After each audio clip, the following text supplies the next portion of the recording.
Baik Bapak Ibu, kita awali. Selamat sore, salam sejahtera bagi Bapak Ibu semua. Salam dan bahagia bagi kita semua pada sore hari ini. Semoga semuanya dalam keadaan sehat dan senang sekali hari ini saya akhirnya bisa bertemu dengan Bapak Ibu di ruang elaborasi pemahaman di modul 2.3 ini, ya.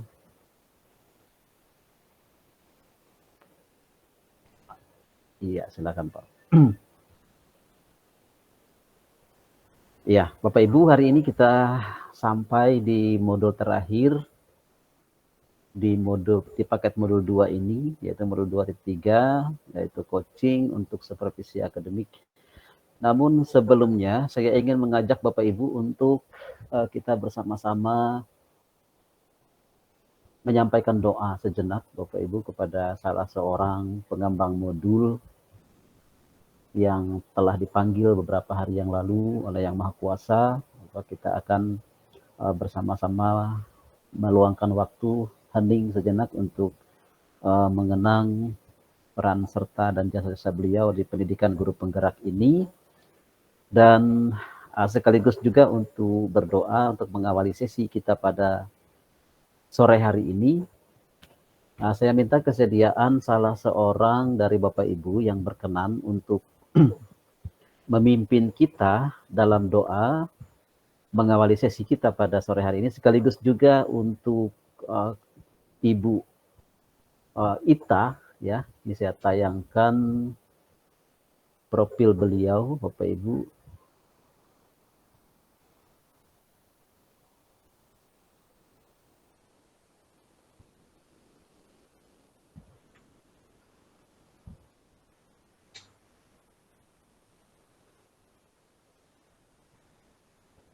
Beliau sangat akrab dipanggil dengan Ibu Ita, ya. Nama lengkapnya adalah Ibu Diah Samsiati Rajasa binti Murnoto Ilyas.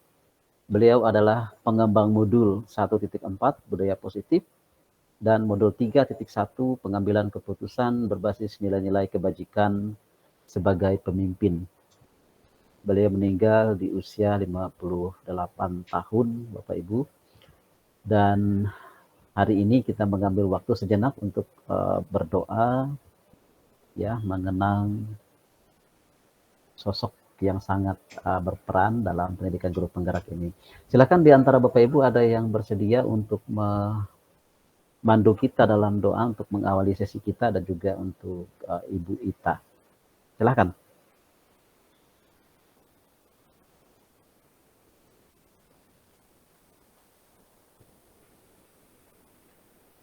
Mari Bapak Ibu.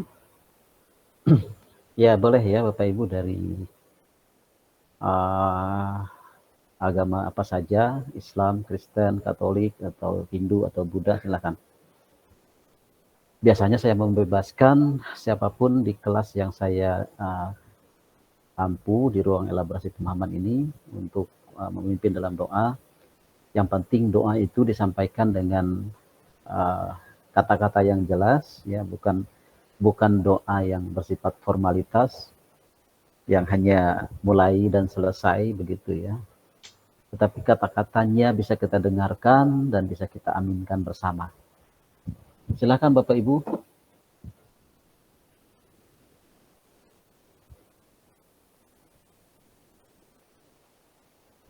Siapa yang bersedia?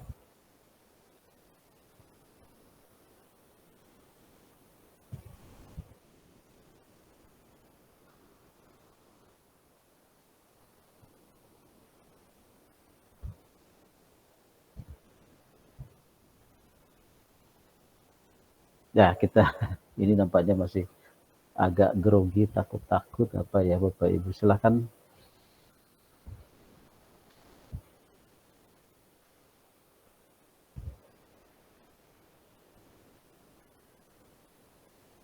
Oke, baiklah. Kalau begitu saya akan memimpin doa ini Bapak Ibu. Mari kita tenang, hening sejenak Bapak Ibu. Kita tundukkan kepala, kita berdoa menurut agama dan kepercayaan masing-masing.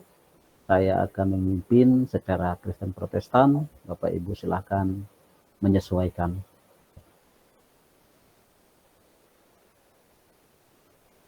Bapa yang kami kenal, dalam nama Tuhan Yesus Kristus, kami bersyukur dan berterima kasih buat sore hari ini. Tuhan masih memberikan kami kesempatan untuk bersama-sama berkumpul di ruang virtual ini.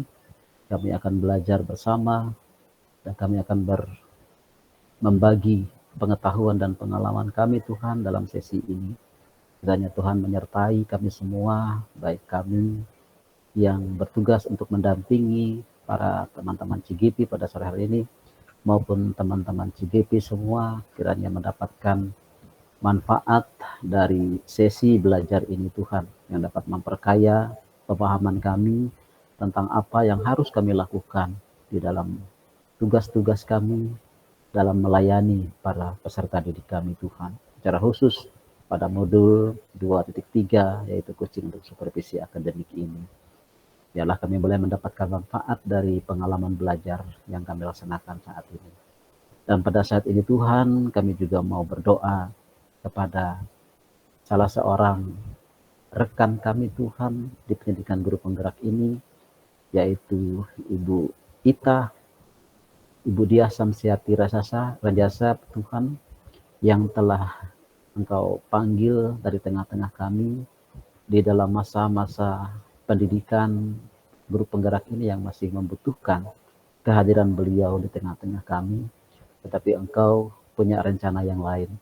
Karena itu kami percaya Tuhan memiliki rencana yang lebih indah kepada Ibu Ita ini dari apa yang telah Dia lakukan di tengah-tengah dunia ini. Kiranya Tuhan memperhitungkan apa yang telah Dia lakukan dan perannya di dalam dunia pendidikan di negara kami ini ya Tuhan. Ampuni segala dosa-dosa selama hidupnya Tuhan, dan juga perkenankan dia untuk mendapatkan tempat yang layak di sisi-Mu Tuhan. Terima kasih ya Tuhan, inilah doa kami. Kami serahkan dalam nama Yesus Kristus, Tuhan kami. Amin. Baik Bapak Ibu, salah satu tulisan beliau atau surat beliau yang ditulis di salah satu modul, ya, yaitu surat dari instruktur. Beliau menuliskan pesan yang mudah-mudahan pesan ini selalu kita pegang selama kita menjalani masa-masa pendidikan kita, maupun juga saat kita menjalani tugas-tugas kita sebagai seorang pendidik, yaitu teruslah bertanya, teruslah belajar, dan teruslah bermanfaat. Ini sangat mendalam bagi kita semua Bapak Ibu, bahwa pada hakikatnya kita ini adalah orang-orang yang haus akan ilmu, dan kita harus selalu belajar. Dan lebih penting daripada itu, marilah kita senantiasa hidup bermanfaat bagi orang lain Bapak Ibu, secara khusus dan terutama bagi para murid-murid kita. Bermanfaat berarti kita selalu mengembangkan diri Bapak Ibu ya, untuk dapat senantiasa memberikan yang terbaik kepada para peserta didik kita. Salam dan bahagia kepada kita semua Bapak Ibu. Assalamualaikum warahmatullahi wabarakatuh. Damai sejahtera, Om Swastiastu, Namo Buddhaya, salam kebajikan dan rahayu untuk kita semua yang ada di ruang virtual ini.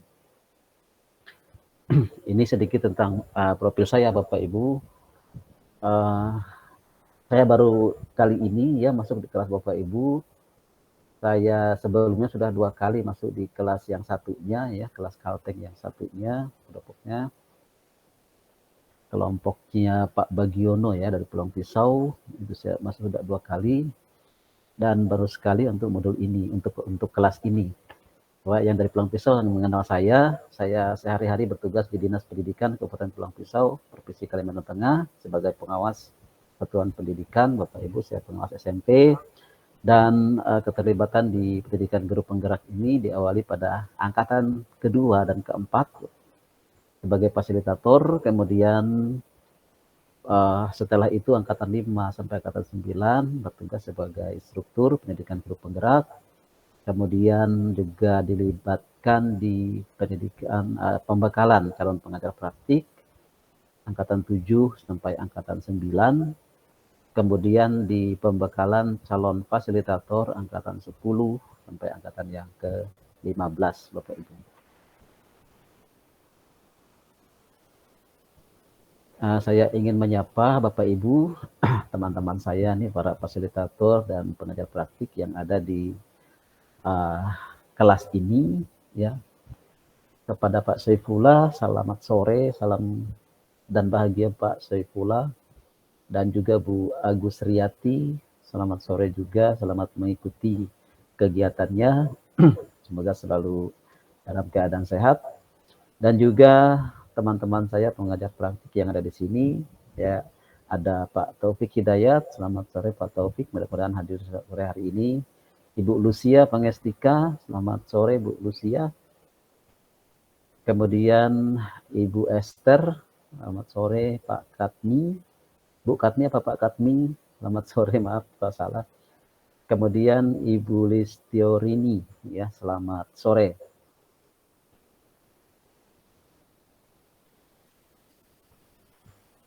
Bapak Ibu, komitmen belajar kita seperti ini, mungkin saya tidak akan membacakan satu persatu kembali karena seperti biasa ini sudah sangat Bapak Ibu pahami, ya, sangat Bapak Ibu tahu, ya, karena ini sudah modul yang ke-7, ya Bapak Ibu, modul yang ke-7 kalau kita hitung dari modul 1.1, ya. Ini saya sudah sering dihadapkan dengan komitmen belajar ini.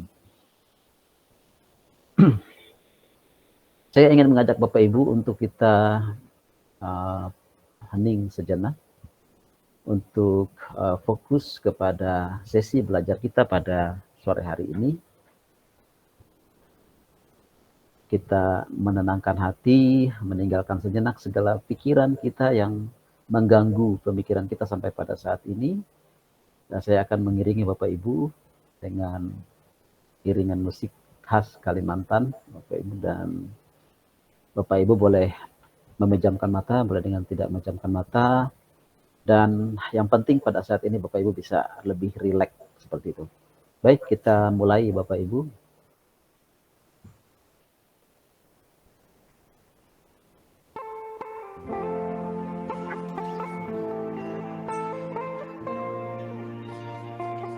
Bahagia.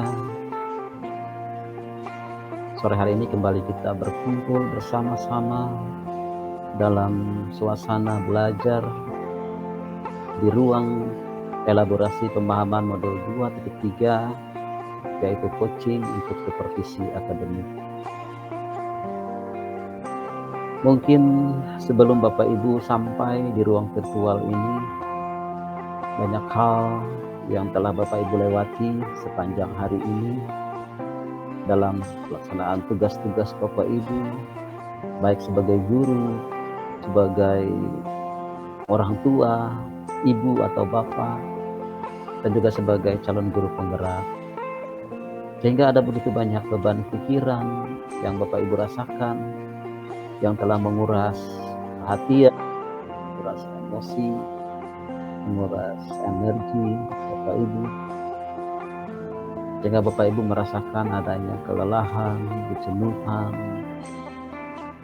Tapi pada saat ini, mari sejenak kita lepaskan segala beban pikiran kita yang mengganggu konsentrasi kita untuk bisa fokus pada kegiatan belajar pada sore hari ini.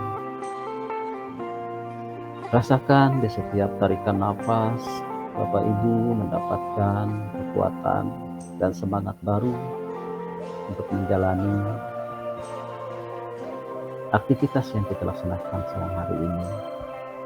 Rasakan juga di setiap hembusan nafas, Bapak Ibu mendapatkan berkat yang patut Bapak Ibu syukuri, karena Bapak Ibu sejauh ini boleh sampai pada titik ini, yang tidak setiap orang bisa seberuntung Bapak Ibu bisa berada pada titik. Karena itu, tenangkan hati dan pikiran, berdamai sejenak dengan beban yang ada di dalam diri kita semua untuk hadir seutuhnya di ruang belajar ini. Hadirkan rasa ingin tahu, ketulusan, dan welas asih, sehingga pembelajaran bisa lebih bermakna bagi kita semua.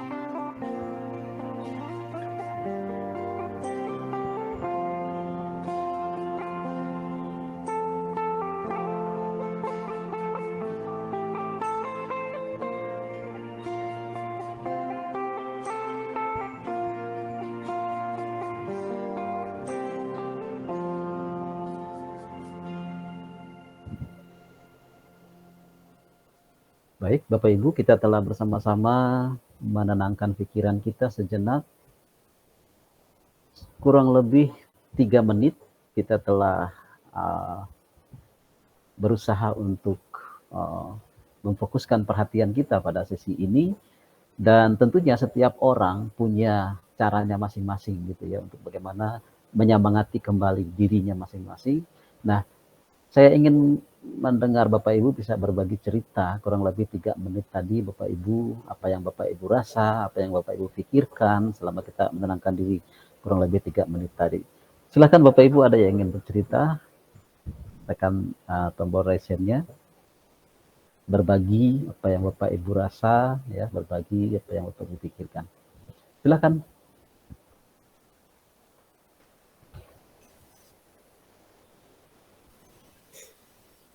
Baik, terima kasih Pak Redison. Ibu dengan Ibu siapa? Bu Iyah ya. Oke. Ibu Iyah, yeah. Dari Silakan Pulang Bu Iyah. Pisau. Oh, dari Pulang Pisau. Silakan Ibu. Selamat sore semuanya Bapak Ibu calon guru penggerak. Iya, selamat sore. Sore. Setelah saya mengikuti kurang lebihnya 3 menit tadi, suasananya Pak, yang saya rasakan adalah mengingat tugas-tugas, tetap mengingat tugas-tugas sebagai CGP dan juga mengingat tugas-tugas sebagai tuntutan sebagai ibu rumah tangga. Juga saya berusaha untuk menenangkan diri, bagaimana semua itu nanti bisa terhandle dengan sama-sama seperti dengan baik seperti itu Pak. Terima kasih. Baik, terima kasih Bu. Iya. Kita dengarkan Pak Toto. Silakan Pak Toto Puji Haryanto. Silakan, baik, terima kasih Pak Edison. Juga saya ucapkan selamat sore Pak Saifullah dan juga teman-teman lainnya. Setelah mendengarkan musik tadi Pak ya, mindfulness-nya, saya merasakan sesuatu yang teringat masa kecil Pak. Teringat pada saat dulu itu hidup dengan tanpa beban gitu Pak. Mandi di sungai, mendengarkan alam lingkungan kita, bermain dengan teman-teman. Rasanya agak plong gitu Pak. Setelah mendengarkan tadi, relax gitu. Tidak memikirkan beban yang sekarang sebenarnya ya banyak juga beban yang sedang kita hadapi. Tapi dengan mindfulness tadi itu sedikit meringankan beban pikiran saya secara sekilas gitu Pak. Terima kasih. Iya, baik. Terima kasih Pak Toto. Terakhir Pak Sefrianto. Pak Sefrianto. Silakan Pak. Iya, setelah saya mendengar alunan musik tradisional tadi Pak, yang saya rasakan tenang, damai Pak. Saya terhanyut seperti saya terbawa di dalam suatu keindahan alam Pak. Hamparan-hamparan sungai seperti itu, pepohonan yang hijau seperti itu Pak yang saya rasakan. Terima kasih. Iya, baik. Baik, terima kasih. Ini kalau tahu Pak Sefrianto dari mana nih? Dan Pak Toto? Kalau saya dari Palangkaraya Pak. Oh, saya dari Bukit Rawi, Pulang Pisau Pak. Oh, Pulang Pisau juga, ya. Baik. Oke, ini masih ada satu, silakan. Terakhir untuk yang ini Pak Wandianur, ini ada yang ingin diceritakan Pak Wandianur. Baik, terima kasih atas kesempatan yang diberikan Pak. Jadi saya off cam izin Pak ya. Tadi saya sudah izin dengan kepala sekolah masih di luar. Setelah saya mendengarkan mindfulness tadi itu, saya berusaha di tengah keramaian camping sekolah ini, saya berusaha untuk mindfulness. Kemudian saya juga merasakan bahwasanya cukup damai menurut saya Pak, cukup enak. Kemudian saya akan berusaha untuk tetap stay camp di sini. Mudah-mudahan nantinya ilmu yang saya dapat untuk coaching ini bermanfaat bagi saya, Pak. Begitu menurut saya, Pak. Dan Iya, memang baik. ini gangguannya. Iya, iya. Baik, terima kasih Pak Wandi ya. Bapak Ibu, kita lanjutkan kembali hari ini. Kita bersama-sama akan berdiskusi tentang coaching untuk supervisi akademik. Modul ini ditulis oleh secara keroyokan lah Bapak Ibu oleh beberapa orang pengembang modul di sini. Mereka ini juga adalah para instruktur di pendidikan guru penggerak ini, yaitu Ibu Monika Irayati, Bu Murti Ayu Wijayanti, Ibu Sherly Puspitawati, Pak Simon Rafael, dan Ibu Warif. Mereka adalah coach profesional ya Bapak Ibu yang memang mendedikasikan hidupnya untuk melakukan tugas sebagai seorang coach ya. Kemudian kompetensi yang dituju dari modul ini Bapak Ibu, di modul ini diharapkan berkontribusi untuk mencapai kompetensi lulusan yang sebagai berikut. Yang pertama, para guru penggerak secara aktif menetapkan tujuan, membuat rencana, menentukan cara untuk mencapainya dalam meningkatkan kompetensi dan kematangan dirinya. Kemudian guru penggerak memfasilitasi guru lain dalam mengevaluasi pembelajaran berdasarkan data dan tingkat pencapaian murid. Kemudian guru penggerak terampil menerapkan pendekatan coaching untuk pengembangan diri guru dan rekan sejawat. Kemudian untuk capaian umum modul ini Bapak Ibu, peserta mampu memiliki paradigma berpikir coaching dalam berkomunikasi dalam rangka mengembangkan kompetensi rekan sejawat. Kemudian menerapkan praktik komunikasi memberdayakan dengan menggunakan paradigma berpikir dan prinsip coaching. Kemudian melakukan percakapan berbasis coaching dalam komunitas sekolahnya untuk mengembangkan kompetensi rekan sejawat. Sedangkan capaian khusus modul ini,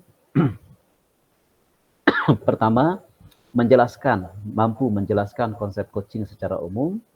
Yang kedua, mampu membedakan coaching dengan pengembangan diri lainnya, misalnya mentoring, konseling, fasilitasi, dan training. Kemudian menjelaskan konsep coaching dalam dunia pendidikan sebagai pendekatan pengembangan kompetensi diri dan orang lain atau rekan sejawat. Kemudian menjelaskan paradigma berpikir coaching dalam komunikasi yang memberdayakan untuk pengembangan kompetensi. Kemudian mampu menjelaskan prinsip-prinsip coaching dalam komunikasi yang memberdayakan untuk pengembangan kompetensi. Kemudian mampu mengaitkan antara paradigma berpikir dan prinsip-prinsip coaching dengan supervisi akademik. Kemudian mampu membedakan antara coaching, kolaborasi, konsultasi, dan evaluasi dalam rangka memberdayakan rekan sejawat. Kemudian mampu melakukan percakapan coaching dengan alur tirta. Kemudian mampu mempraktikkan 3 kompetensi inti coaching, yaitu presence, mendengar aktif, dan mengajukan pertanyaan berbobot dalam percakapan coaching. Kemudian mampu menjelaskan jalannya percakapan coaching untuk membuat rencana, melakukan refleksi, memecahkan masalah, dan melakukan kalibrasi. Kemudian mampu memberikan umpan balik dengan paradigma berpikir dan prinsip coaching. Kemudian mampu mempraktikkan rangkaian supervisi akademik yang berdasarkan paradigma berpikir coaching. Nah, di elaborasi pemahaman ini Bapak Ibu, jadi tentu bukan untuk kita mengeksplor kembali konsep-konsep atau teori-teori tentang coaching ini, karena itu sudah Bapak Ibu lakukan di alur eksplorasi konsep Bapak Ibu. Tetapi di ruang elaborasi pemahaman ini kita lebih banyak kepada bagaimana kita memperdalam pemahaman kita terhadap konsep coaching ini dan juga praktiknya di dalam pelaksanaan tugas-tugas Bapak Ibu sendiri. Nah, saya ingin mengajak Bapak Ibu untuk kita berefleksi sejenak gitu ya. Berefleksi sejenak dengan apa yang sudah kita rasakan dan kita alami selama ini yang berhubungan dengan supervisi ya Bapak Ibu.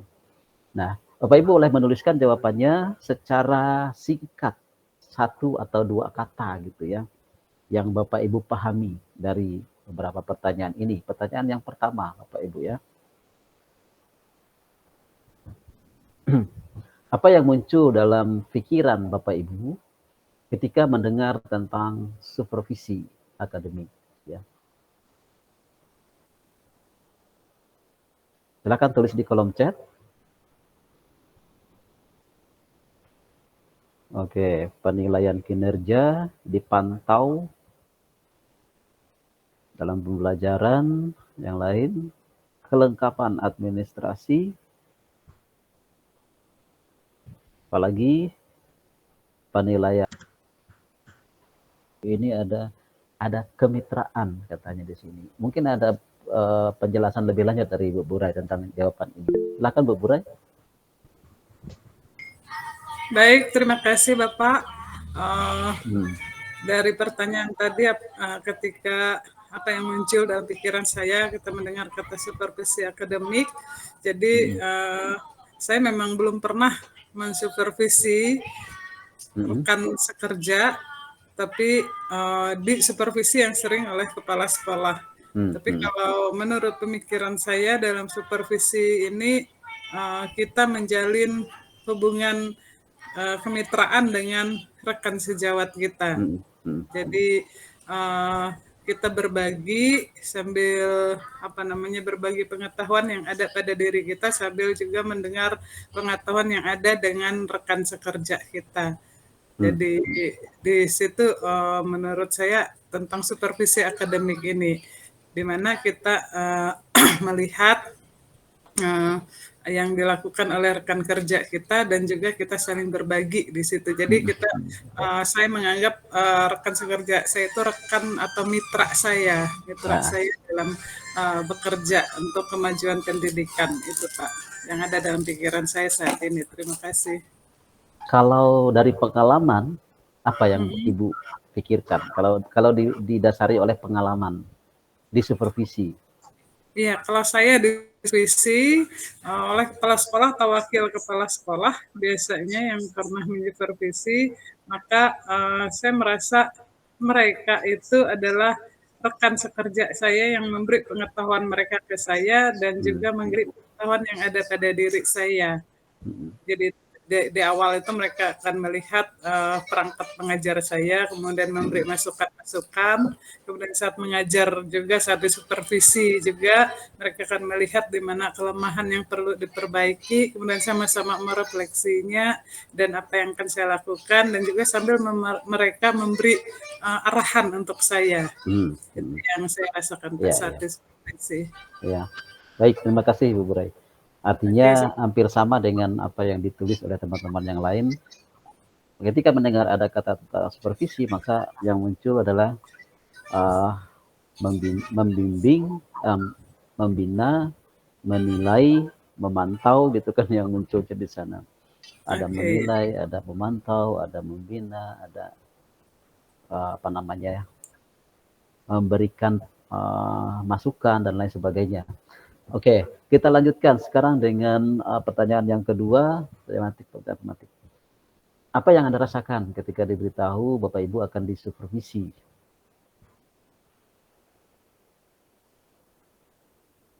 Silakan Bapak Ibu, terus di sini. Ini bukan apa yang Bapak Ibu lakukan ya, apa yang Bapak Ibu rasa gitu ya. Kalau yang dilakukan iya menyiapkan perangkat, tapi ketika rasa itu apa? Ada senang, ada gembira atau antusias atau gugup atau gimana? Oke, ini banyak ada biasa saja, ada agak cemas, khawatir ya, gugup, tenang, tegang ya, bukan tenang, khawatir dan lain sebagainya.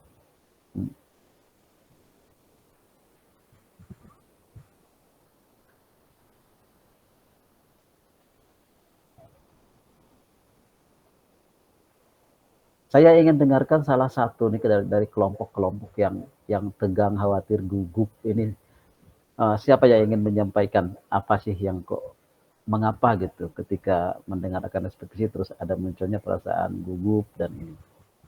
Silakan, ada yang ingin menyampaikan mewakili salah satunya, Sadi Marianus. Pak Sadi, silakan Pak Sadi. Ya, baik. Terima kasih Pak Redison. Ketika mendengar kata supervisi atau bahkan nanti supervisi akan dilakukan oleh kepala sekolah begitu ya Pak ya.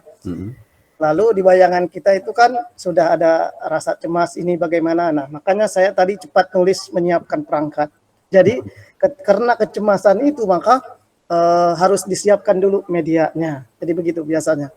Jadi sebetulnya yang di pikiran guru itu ketika di supervisi itu lebih kepada nanti kepala sekolah yang akan mentes. Seolah-olah seperti itu. Jadi kita dijudge seolah-olah nanti apa yang menjadi kekurangan kita di situ nanti akan langsung dijudge di situ begitu. Sehingga kita sebagai guru ada rasa bagaimana gitu, ada rasa cemas, khawatir gitu. Sehingga sebelum supervisi itu dimulai kita maksimal dalam menyiapkan perangkat, bahan ajar ataupun penilaian. Seperti itu kira-kira Pak Redison. Baik, terima kasih Pak Sadi. Ini ada yang agak unik juga nih jawabannya di sini. Pak Eko, khawatir dan bangga. Khawatir dan bangga. Kenapa ini Pak Eko? Silakan.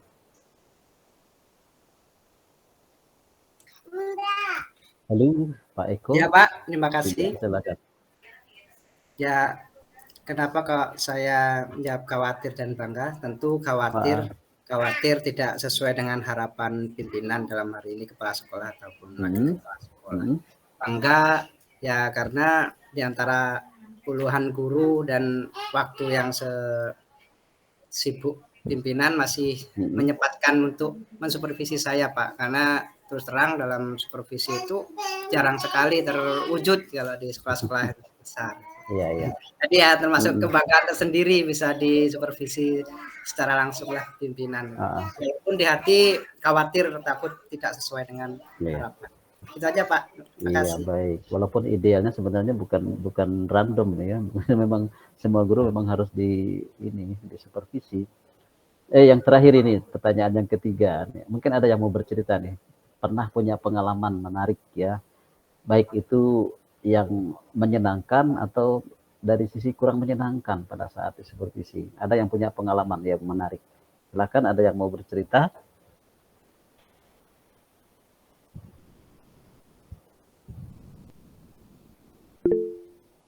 Pak Wandi, silakan Pak Wandi. Baik, terima kasih atas kesempatan yang diberikan Pak. Pengalaman yang menyenangkan dulu itu ketika saya benar-benar siap, kemudian diberikan penilaian yang luar biasa dan bagus menurut kepala sekolah. Tapi ada juga yang kurang menyenangkannya adalah ketika kita sudah menyiapkan segala hal, kemudian tiba-tiba ada seorang anak, apalagi di kelas 1 Pak ya, pipis ketika itu Pak, pipis di kelas, waduh, jadi runyam itu RPP saya kan, semua rencananya ya, tapi nggak apa gitu. Jadi itu yang kurang menyenangkannya, karena kadang-kadang rencana tidak sesuai dengan apa yang kita harapkan begitu Pak. Itu saja. Oh iya. Oh, saya pikir tadi kurang menyenangkan itu secara teknisnya ya. Kalau masalah itu memang dinamikanya seorang guru di kelas bawah ya. Iya Pak. Baik, kalau Bu Bura gimana nih pengalamannya? Silakan Bu Bura. Ya baik, terima kasih Bapak. Kalau menurut pengalaman saya yang menarik itu kalau supervisi, kami memang biasa rutin supervisi, jadi saya memang senang kalau di supervisi supaya saya tahu di mana kelemahan saya, di mana yang perlu saya tingkatkan. Dan yang sangat menarik itu Pak, ini walaupun sudah lama sekali, saya sebagai pengajar sudah hampir 20 tahun, dan waktu saya baru lulus waktu lulus kuliah, lalu saya menjadi pegawai honor di sebuah tempat desa terpencil, lalu di Satap itu kebetulan di situ yang pegawai negeri cuma 1 kepala sekolah, kemudian yang lain itu sama seperti saya baru lulus langsung jadi menghonor di situ oleh komite.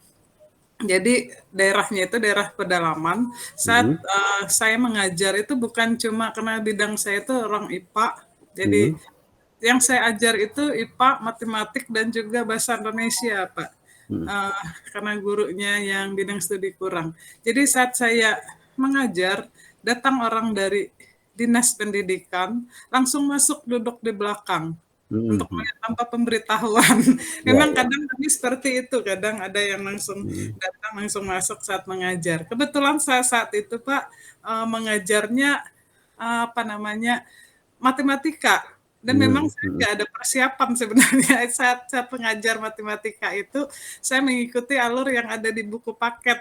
Jadi menjelaskan kemudian kasih soal dan tidak ada perangkat. Yang saya siapkan perangkat itu yang memang bidang saya IPA yang saya siapkan. Kemudian sampai selesai saya ngajar aja yang sepengetahuan saya kemudian saat evaluasi setelah selesai berbicara dengan mereka dari dinas pendidikan, saya langsung di judgement, ibu-ibu ngajarnya harus seperti ini, tanpa menanyakan jurusan saya apa, bidang saya apa gitu. Lalu kenapa saya jadi itu yang menurut saya menarik sekali Pak. Jadi saya diam aja mendengar, mengarahkan saya seperti apa, seperti ini. Apalagi saat itu kan kayak saya guru honor.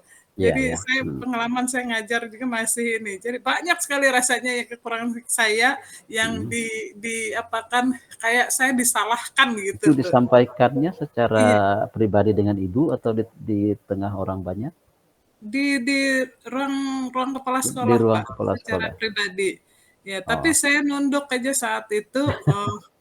Jadi itu yang saya ingat sampai sekarang, walaupun sudah lama. Jadi menurut saya sangat menarik sekali. Tapi lama-lama setelah mereka selesai ngomong, lalu saat itu kepala sekolah menjelaskan bahwa dia ini ngajarnya baru, kemudian mereka baru memulai. Tapi saya sebenarnya terlanjur terluka saat itu. Iya, baik. Iya, jadi itu pengalaman saya menurut saya yang sangat menarik sekali, Pak. Pengalaman saat di supervisi. Terima kasih. Iya, baik. Terima kasih Bu Rai.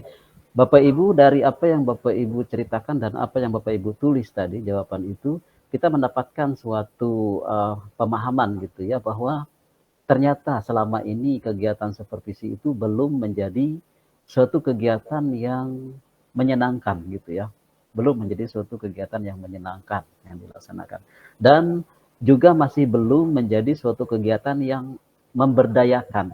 Maksudnya kegiatan yang meningkatkan kemampuan seorang guru gitu ya. Lebih banyaknya adalah proses menilai di sana ya. Proses menjustifikasi dan lain sebagainya. Nah, itulah sebabnya pada saat ini Bapak Ibu di modul 2.3 ini kita memadukan antara supervisi itu dengan keterampilan coaching Bapak Ibu, agar proses supervisi itu bisa menjadi sebuah kegiatan yang betul-betul kegiatan yang dibutuhkan oleh seorang guru ya, bukan merupakan suatu kegiatan yang menjadi kewajiban seorang supervisor untuk melakukannya ya. Tetapi itu menjadi kegiatan yang dibutuhkan oleh seorang guru karena seperti yang dikatakan Bu Rai tadi, karena guru ini ingin selalu selalu berkembang gitu ya, kemampuannya dalam hal-hal tertentu. Dan seorang guru yang baik adalah seorang guru yang sadar bahwa dia harus belajar, bahwa dia harus mengembangkan kemampuannya dalam hal-hal beberapa hal, misalnya kompetensi dalam hal ini, kompetensi dalam hal yang seperti ini gitu ya. Sehingga kemudian dia akan selalu belajar, dan proses supervisi ini itu akan berlangsung dengan suasana yang menyenangkan apabila itu dikombinasikan dengan paradigma berpikir seorang coach ya, paradigma berpikir coaching. Nah, itulah yang akan kita pelajari pada saat ini Bapak Ibu.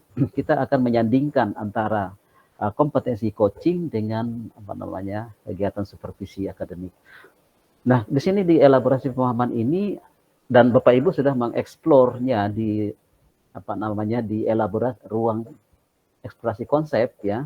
Ada 4 materi tentang coaching ini ya untuk supervisi akademik, yaitu yang pertama konsep coaching secara umum dan coaching dalam konteks pendidikan, kemudian paradigma berpikir dan prinsip coaching, kemudian kompetensi inti coaching dan tirta sebagai alur percakapan coaching, kemudian supervisi akademik dengan paradigma berpikir coaching.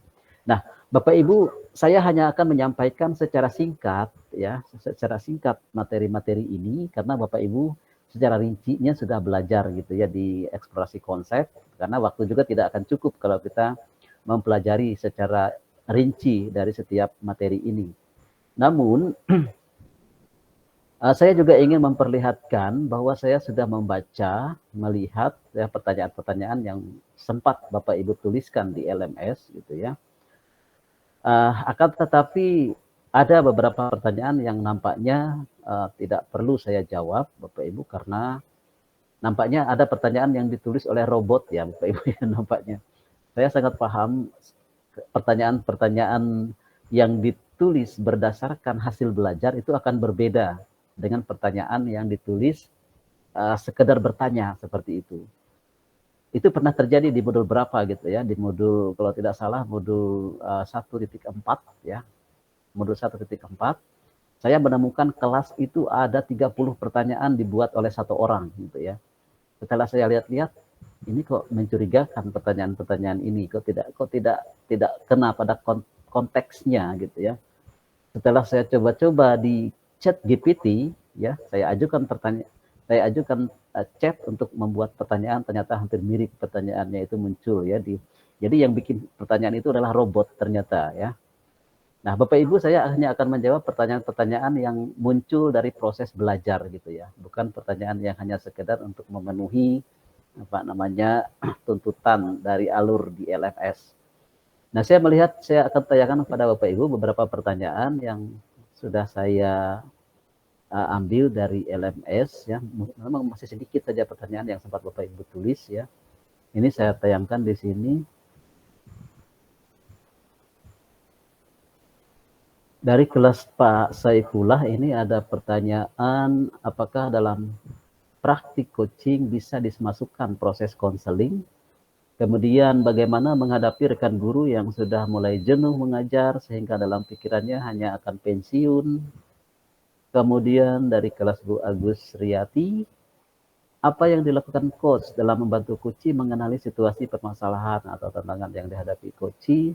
Kemudian bagaimana cara mengajak rekan sejawat yang kita coaching, namun rekan sejawat ini tidak ingin di coaching. Sedangkan kita tahu dia ada permasalahan. Ketika kita sudah melakukan coaching, bagaimana coach yang baik, tentunya kita sebagai coach yang baik, tentunya kita harus melakukan atau memberikan umpan balik terhadap coachee. Seperti apakah umpan balik yang baik yang dapat kita berikan untuk coachee itu? Kemudian apa tolak ukur keberhasilan dalam coaching? Lalu bagaimana strategi yang akan kita lakukan dalam pelaksanaan coaching bila coachee tidak aktif dan cenderung diam? Itu saya sedikit ya. Sedikit ini saya juga ada bersyukur, ada prihatin juga deh, ada bingung juga dengan pertanyaan yang sedikit ini, Ibu. Apakah pertanyaan yang sedikit ini karena sudah sangat paham nih dengan modul 2.3, ataukah semakin bingung gitu ya, ataukah ada hal yang lain? Tapi saya bersyukur saya tidak terlalu banyak menjawabnya nanti. Dan mudah-mudahan selama dalam saya membahas modul ini, Bapak Ibu pertanyaan-pertanyaan itu ada yang terjawab gitu. Tetapi kalaupun masih ada yang belum terjawab, nanti silahkan kita akan diskusikan ya setelah saya menyampaikan materi ini secara singkat kepada Bapak Ibu. Oke, kita kembali ke coaching Bapak Ibu.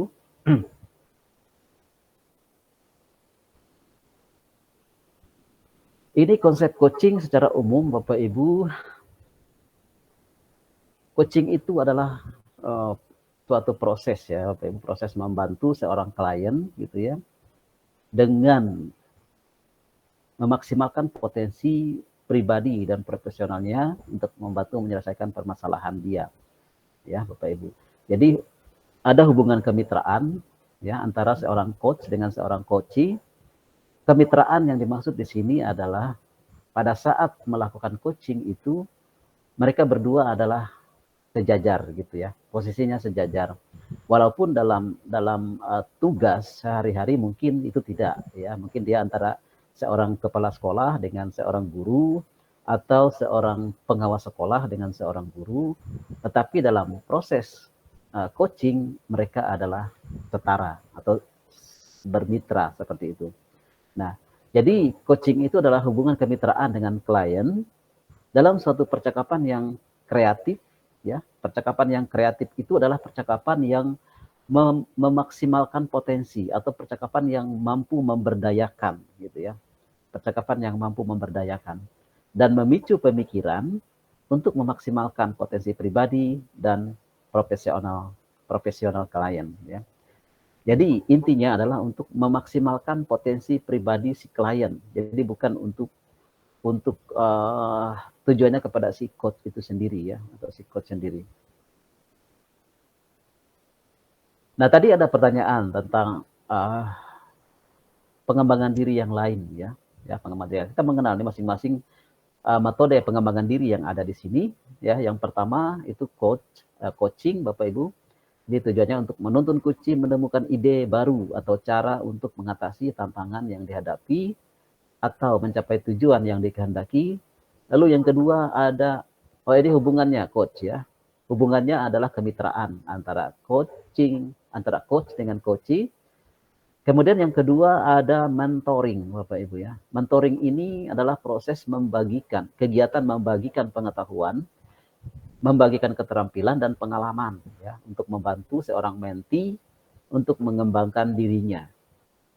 Jadi ya, seorang mentor itu membagi pengalaman dan pengetahuannya atau keterampilannya.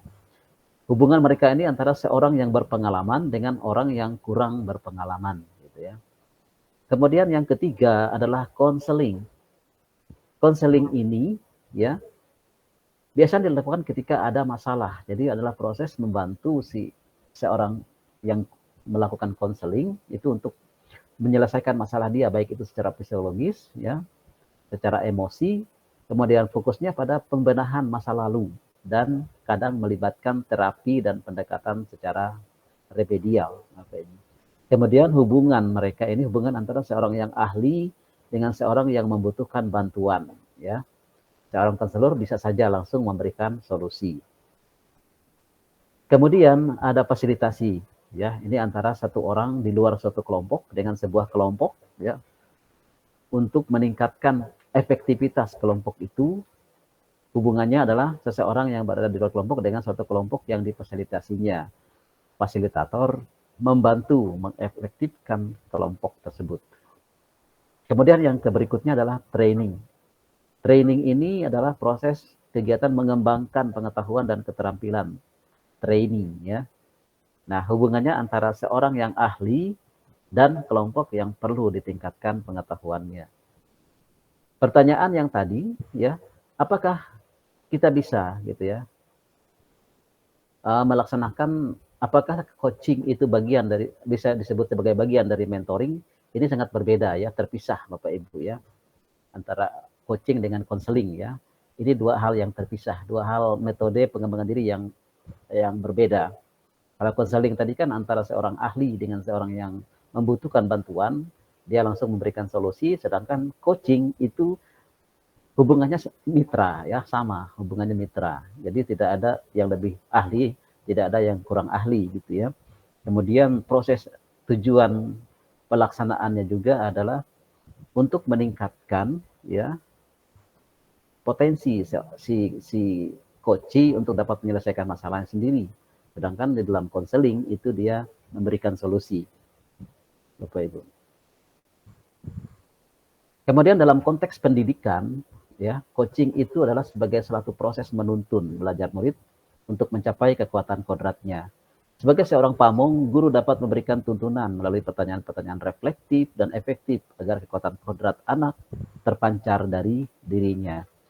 Selama ini kan kita secara alamiah atau secara naluriah, kalau kita merasa sebagai seorang guru, kita itu secara spontan akan lebih banyak berperan sebagai seseorang yang memberikan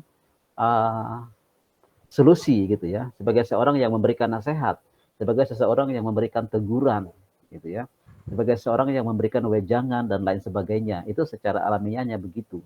Akan tetapi di dalam konteks coaching ini, Bapak Ibu nantinya akan berperan sebagai seseorang yang mampu gitu ya meningkatkan kekuatan, mampu menuntun murid ya untuk meningkatkan kemampuan mereka gitu ya dalam hal bagaimana mengembangkan pola pikir mereka dengan pertanyaan-pertanyaan. Itu sangat berbeda Bapak Ibu ya.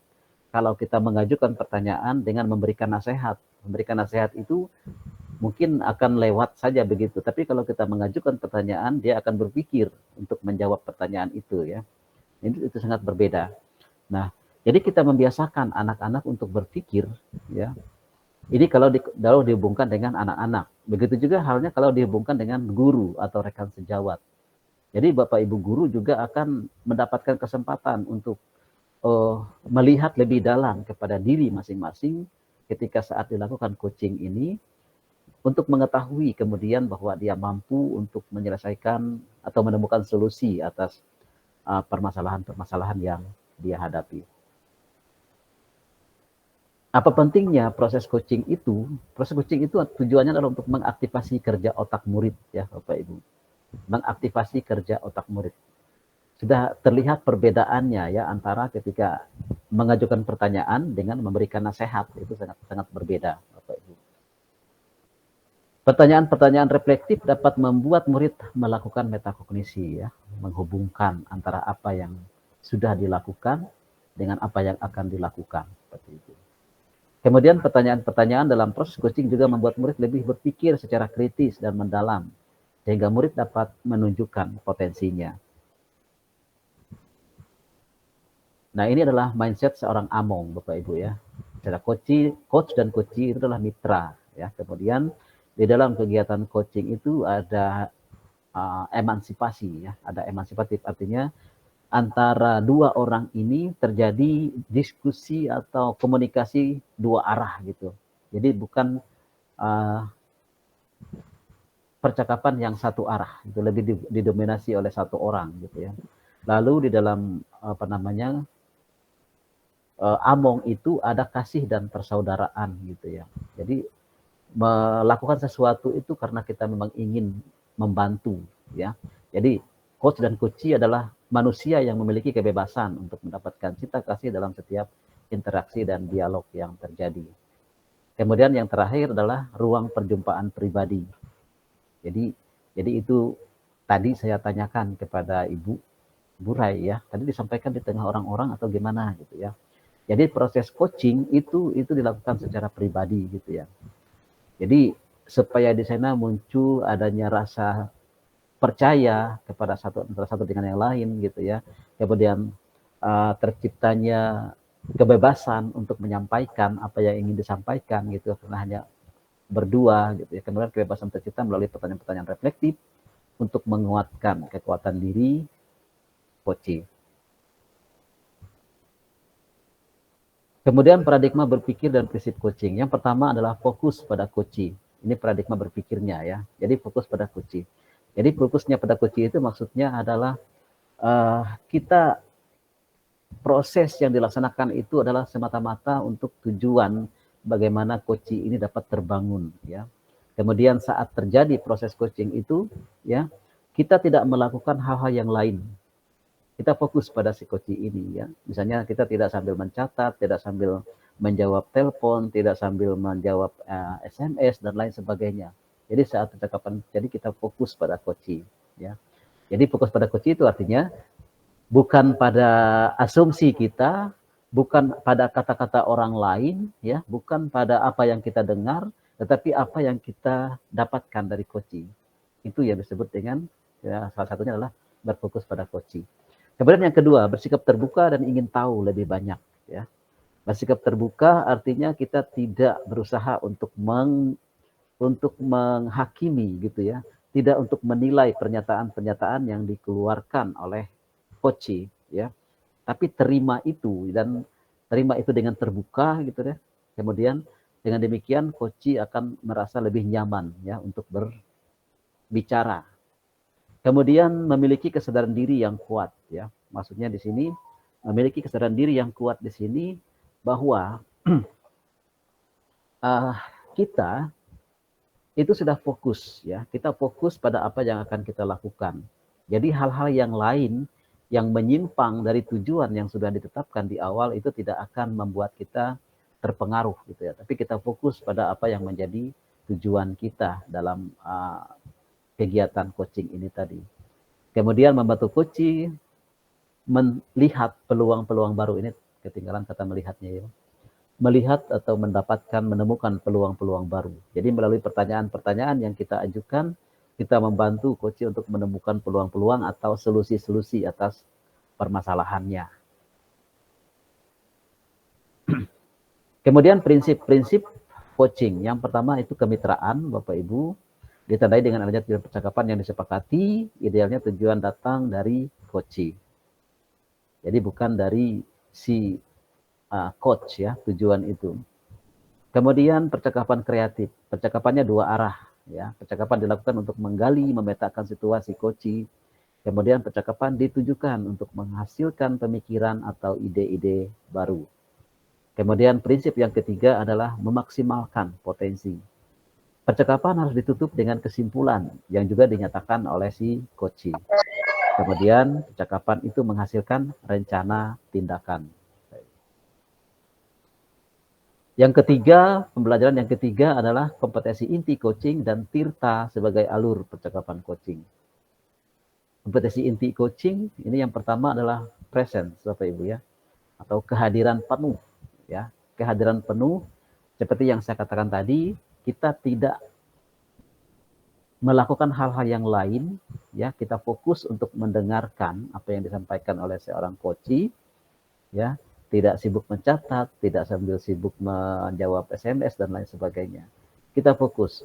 Dengan presence ini kita akan mampu ya menangkap dan memetakan apa yang menjadi permasalahan yang dihadapi pada saat itu. Kemudian kompetensi yang kedua adalah mendengarkan dengan aktif. Mendengarkan dengan aktif itu tidak hanya kita mendengar saja Bapak Ibu, tapi mendengarkan dengan aktif itu ditandai dengan sebelum kita mengajukan pertanyaan berikutnya, kita mengambil dulu nih kata-kata atau kata-kata kunci dari apa yang disampaikan oleh coach ya. Berdasarkan kata-kata kunci yang kita tangkap dari percakapan itu, kemudian kita mengajukan pertanyaan berikutnya. Itulah yang dimaksudkan dengan mendengarkan secara aktif. Kemudian yang ketiga adalah melontarkan pertanyaan berbobot. Ini banyak sekali pertanyaan yang berhubungan dengan ini ya, melontarkan pertanyaan berbobot. Jadi pertanyaan berbobot ini maksudnya adalah pertanyaan yang lahir dari mendengar, Bapak Ibu. Pertanyaan yang lahir dari mendengarkan. Ketika kita mendengarkan dengan baik, mendengarkan dengan aktif gitu ya, maka kita bisa mengatur arah dari pertanyaan yang akan kita sampaikan berikutnya gitu ya. Untuk membantu mengarahkan coach ini kepada tujuan dari percakapan coaching tersebut. Jadi pertanyaan berbobot ini bukan pertanyaan yang susah untuk dijawab, bukan pula pertanyaan yang terlalu mudah untuk dijawab. Misalnya pertanyaan berbobot itu pertanyaan yang diawali dengan kata apa, bagaimana gitu ya.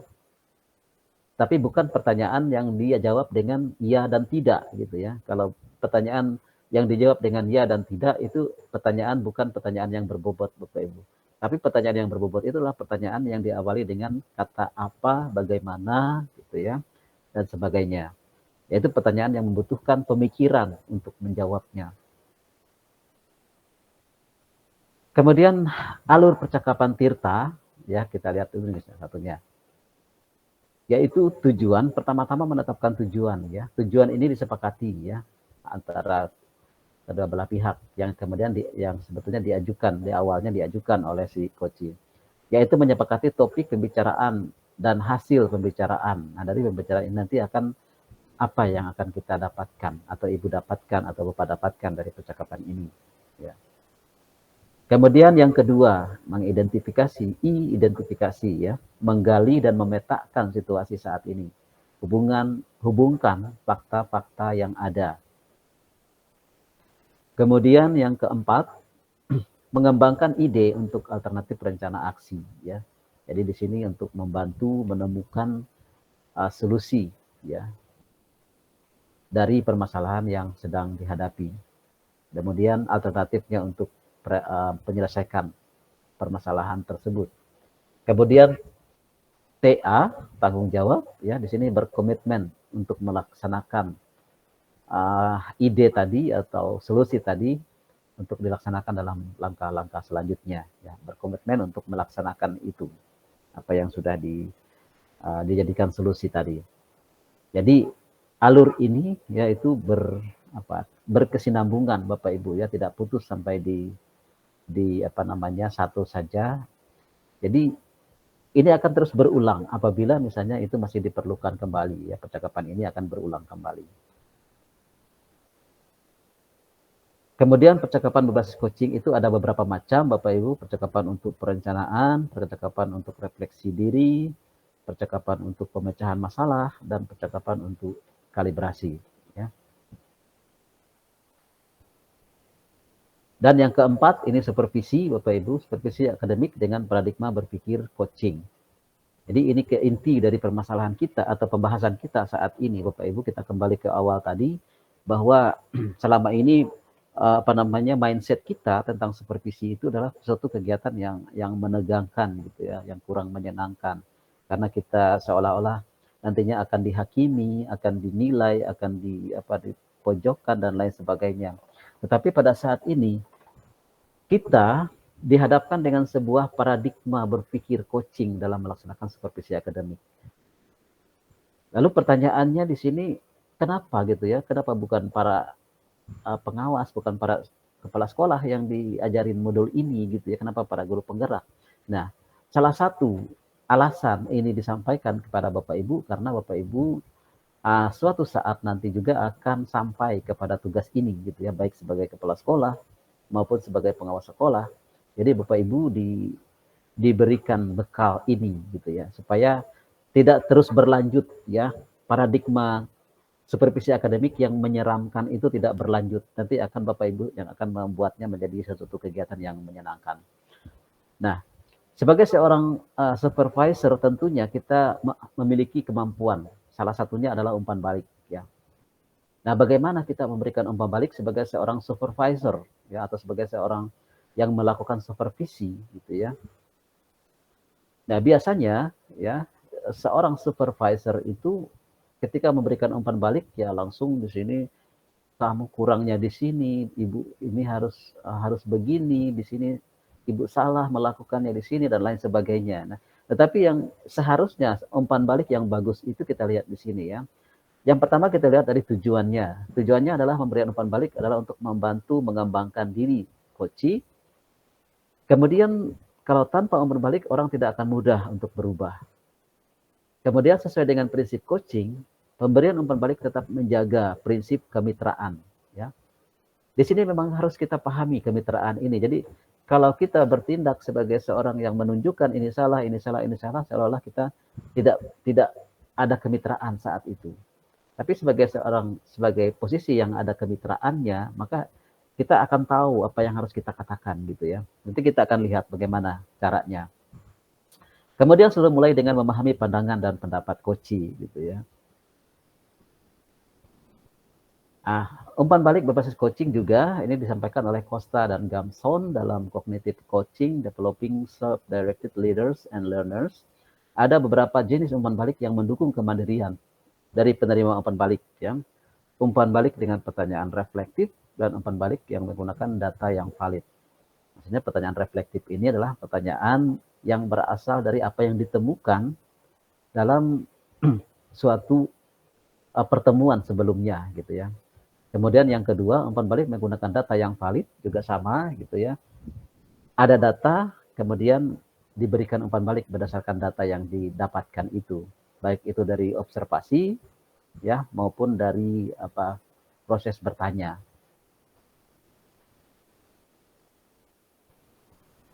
Tentang supervisi akademik Bapak Ibu, secara definisi, supervisi akademik merupakan rangkaian aktivitas untuk memberi dampak secara langsung kepada guru dan kegiatan pembelajaran di kelas. Jadi rangkaian aktivitas itu tujuannya untuk memberi dampak gitu ya. Tujuannya untuk memberi dampak. Tentu saja di sini yang dimaksud dengan memberi dampak langsung di sini adalah bagaimana kemampuan seorang guru itu bisa ditingkatkan gitu ya, bisa dibantu untuk dikembangkan gitu. Kemudian dalam pelaksanaannya supervisi akademik saya dilihat sebagai proses penilaian ya, satu arah dan dilakukan menjelang akhir tahun pelajaran. Jadi seringnya seperti ini, seperti yang pengalaman tadi yang sudah kita bahas sebelumnya Bapak Ibu ya. Jadi sering dilihat sebagai proses penilaian satu arah yang dilakukan menjelang akhir tahun ajaran. Jadi dianggap sebagai sebuah tagihan saja atau kewajiban saja bagi para pemimpin sekolah dalam tanggung jawabnya dalam mengevaluasi para pendidik. Nah, dengan paradigma berpikir coaching, ya, supervisi akademik perlu dilihat sebagai yang pertama, kegiatan berkelanjutan untuk meningkatkan kompetensi guru, Bapak Ibu. Kemudian bertujuan untuk pemberdayaan dan pengembangan kompetensi diri dalam rangka peningkatan performa mengajar dan mencapai tujuan pembelajaran. Ya. Jadi ada kata pemberdayaan dan pengembangan kompetensi, Bapak Ibu ya. Nah, tujuan dari pelaksanaan supervisi akademik ini dalam buku Depdiknas 2007 ya, pertumbuhan, untuk perkembangan dan untuk pengawasan ya. Jadi mungkin tadi yang salah satunya tadi adalah pengawasan tadi ya, yang lebih banyak dilakukan oleh para supervisor itu lebih banyak kepada pengawasan. Jadi bukan pada pertumbuhan dan perkembangan. Nah, beberapa prinsip supervisi akademik dengan paradigma berpikir coaching ini Bapak Ibu ada kemitraan ya, konstruktif, terencana. Jadi bukan yang tadi diceritakan oleh Bapak Ibu langsung kayak apa ya, kayak sidak, kayak infeksi mendadak gitu langsung masuk aja di kelas. Ini sebenarnya tidak disarankan seperti itu Bapak Ibu ya dalam pelaksanaan supervisi akademik. Namanya supervisi akademik itu dia terencana, adanya kesepakatan gitu ya antara yang disupervisi dengan yang mensupervisi. Kemudian reflektif ya, reflektif ini berdasarkan apa yang sudah terlihat itulah yang menjadi bahan pembicaraan atau bahan diskusi untuk dilihat kembali, dievaluasi kembali untuk mendapatkan hal-hal yang atau untuk meningkatkan kembali hal-hal yang masih kurang gitu ya. Kemudian objektif, data yang diambil berdasarkan sasaran yang sudah disepakati ya. Sasaran yang sudah disepakati ya. Ya, jadi bukan random saja nanti saya mengamati apa saja gitu ya. Yang diamati kan harus sudah disepakati sebelumnya di sini ya. Kemudian berkesinambungan, artinya dia setelah dilaksanakan itu nanti akan dilanjutkan kembali. Bagaimana kelanjutannya? Apakah ada progres, ada perkembangan setelah dilaksanakannya proses coaching itu atau supervisi itu. Kemudian dia komprehensif ya, mencakup tujuan dari proses supervisi akademik itu sendiri. 3 tahapan supervisi akademik ya, perlu Bapak Ibu ketahui, sama seperti Bapak Ibu mengajar, itu ada tahapan perencanaan, ada pelaksanaannya dan ada tindak lanjutnya ya, Bapak Ibu. Kemudian dari supervisi sendiri itu ada 3 tahapan pelaksanaannya di observasinya, yaitu yang pertama pra-observasi, yang kedua observasi, dan yang ketiga adalah pasca observasi. Di pra-observasi ini merupakan percakapan membangun hubungan antara guru dan supervisor sebagai mitra dalam pengembangan kompetensi diri. Kemudian di observasi itu aktivitas kunjungan kelas yang dilakukan oleh supervisor. Kemudian percakapan supervisor dan guru terkait hasil data observasi, menganalisis data. Di pascanya itu umpan balik dan rencana pengembangan kompetensi. Proses percakapan bersifat reflektif dan bertujuan perbaikan ke depan. Ya. Oke, ini Bapak Ibu saya katakan tadi, saya sampaikan secara singkat saja. Nah, sekarang kita kembali lagi ke pertanyaan ya. Nah, di antara Bapak Ibu tadi pertanyaan-pertanyaan yang sudah saya tayangkan tadi, saya bacakan tadi, apa masih ada yang belum terjawab gitu ya? Silakan mengajukan lagi atau ada pertanyaan baru yang di luar dari yang ditulis di LMS tadi. Silakan Bapak Ibu.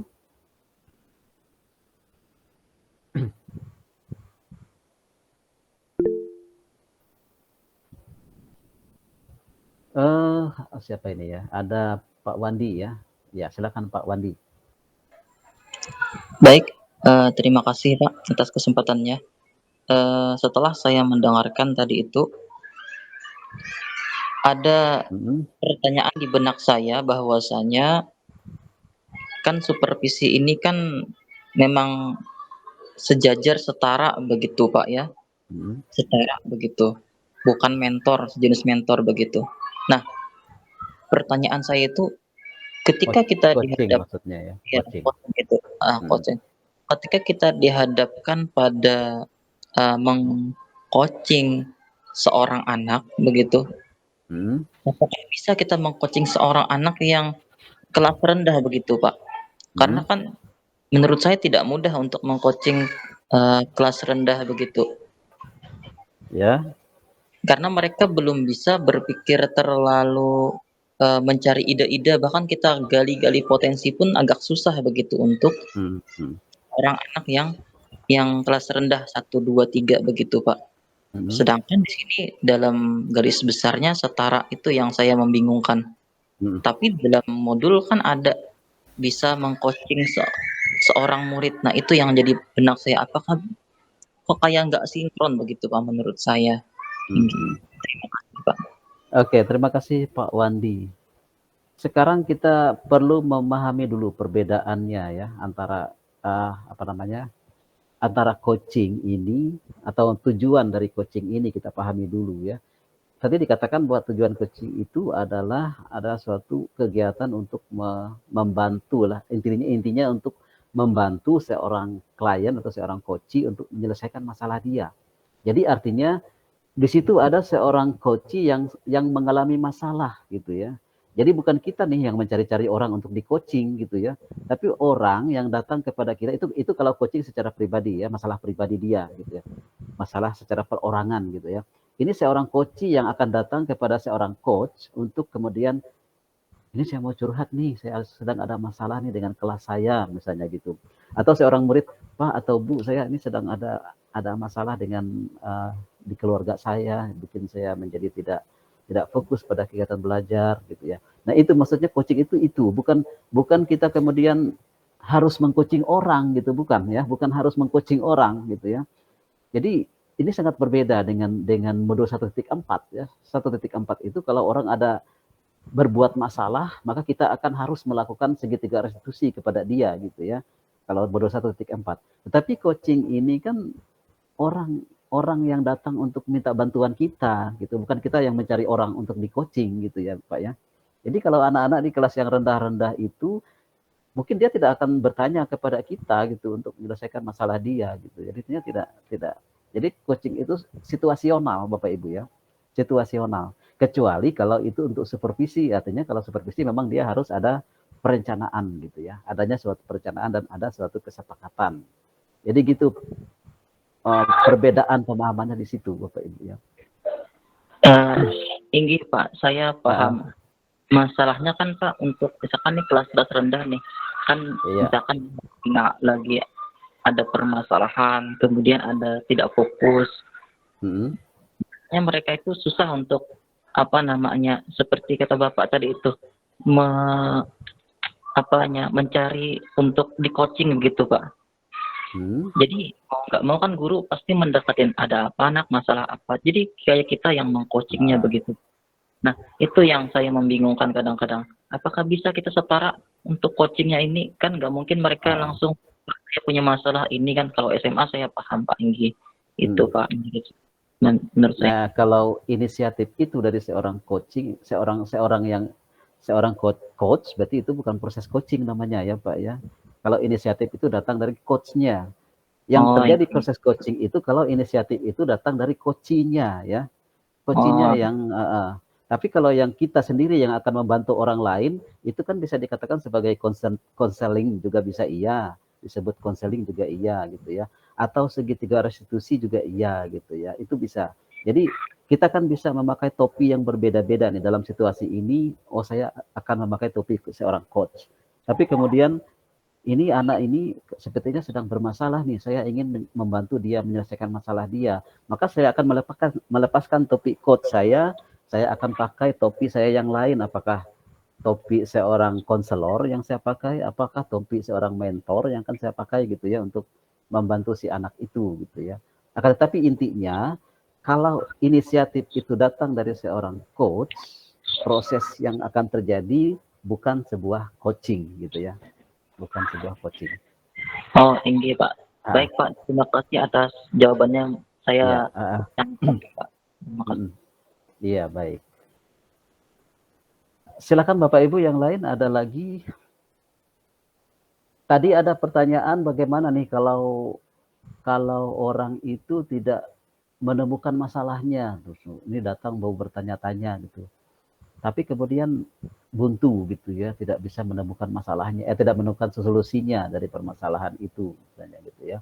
Nah, apa yang harus dilakukan? Apakah kemudian kita harus memberikan solusi, ataukah kita tetap bertahan dengan topik coach kita untuk tidak memberikan solusi? Nah, apa yang harus kita lakukan gitu ya dalam kondisi seperti itu?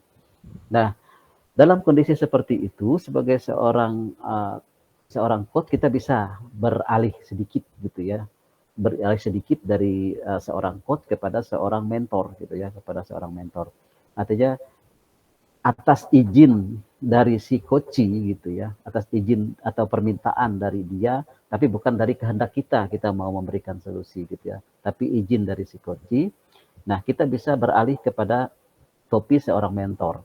Kalau saya dalam kondisi seperti itu, kalau saya dalam permasalahan yang seperti itu, saya akan melakukan ini, ya, saya akan melakukan seperti ini. Tetapi kemudian ketika kita menyampaikan pengalaman kita dalam menghadapi kondisi seperti itu, lalu kemudian kita tetap memberikan kesempatan kepada si coachee ini untuk mengambil keputusannya sendiri. Apakah dia nanti mengambil itu sebagai solusi dia, ataukah dia kemudian terinspirasi dari solusi yang kita ceritakan itu untuk menyelesaikan permasalahan dia dalam versi dia sendiri gitu ya, dalam versi dia sendiri. Nah, itu. Silakan Bapak Ibu, ada lagi pertanyaannya?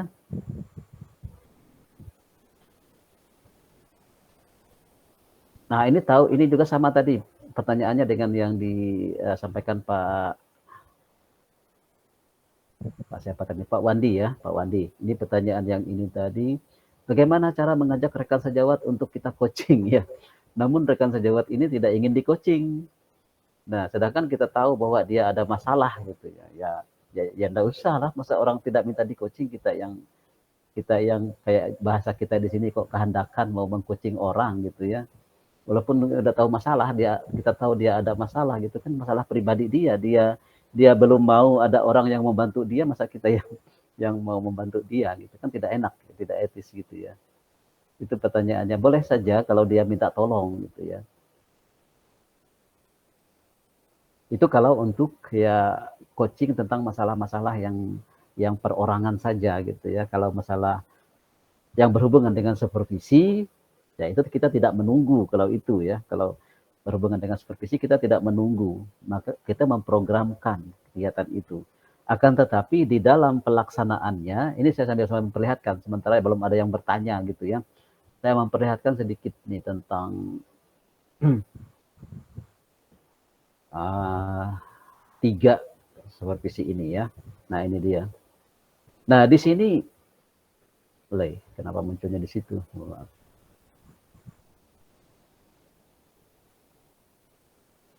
Oke.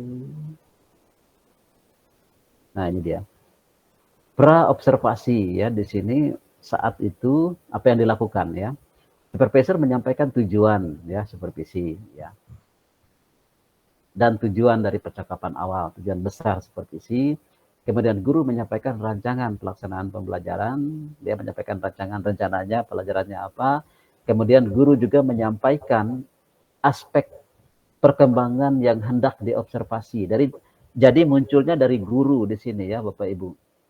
Munculnya dari guru di sini, saya ingin dibantu dalam kompetensi yang ini gitu ya.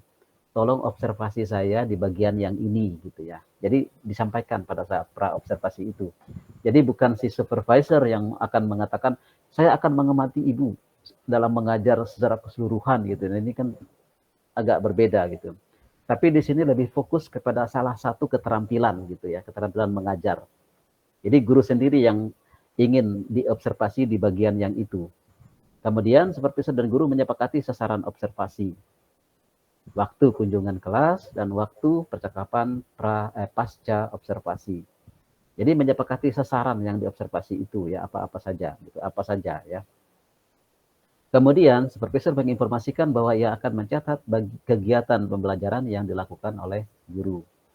Kemudian apa yang dikatakan di sini? Contoh-contoh pertanyaannya adalah Bapak atau Ibu ingin saya membantu mengembangkan kompetensi yang mana?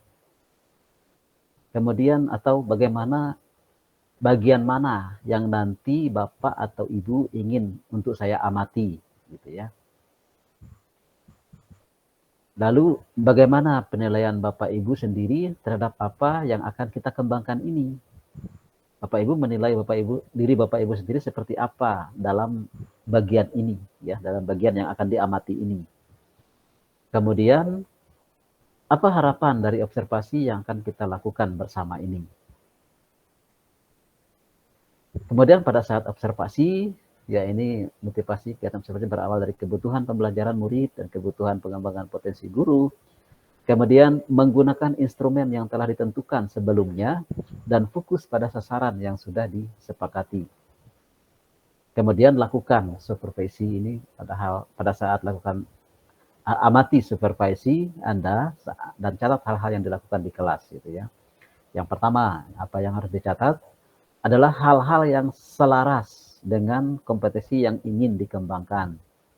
Kemudian yang kedua, hal-hal yang melebihi ya kompetensi yang ingin dikembangkan.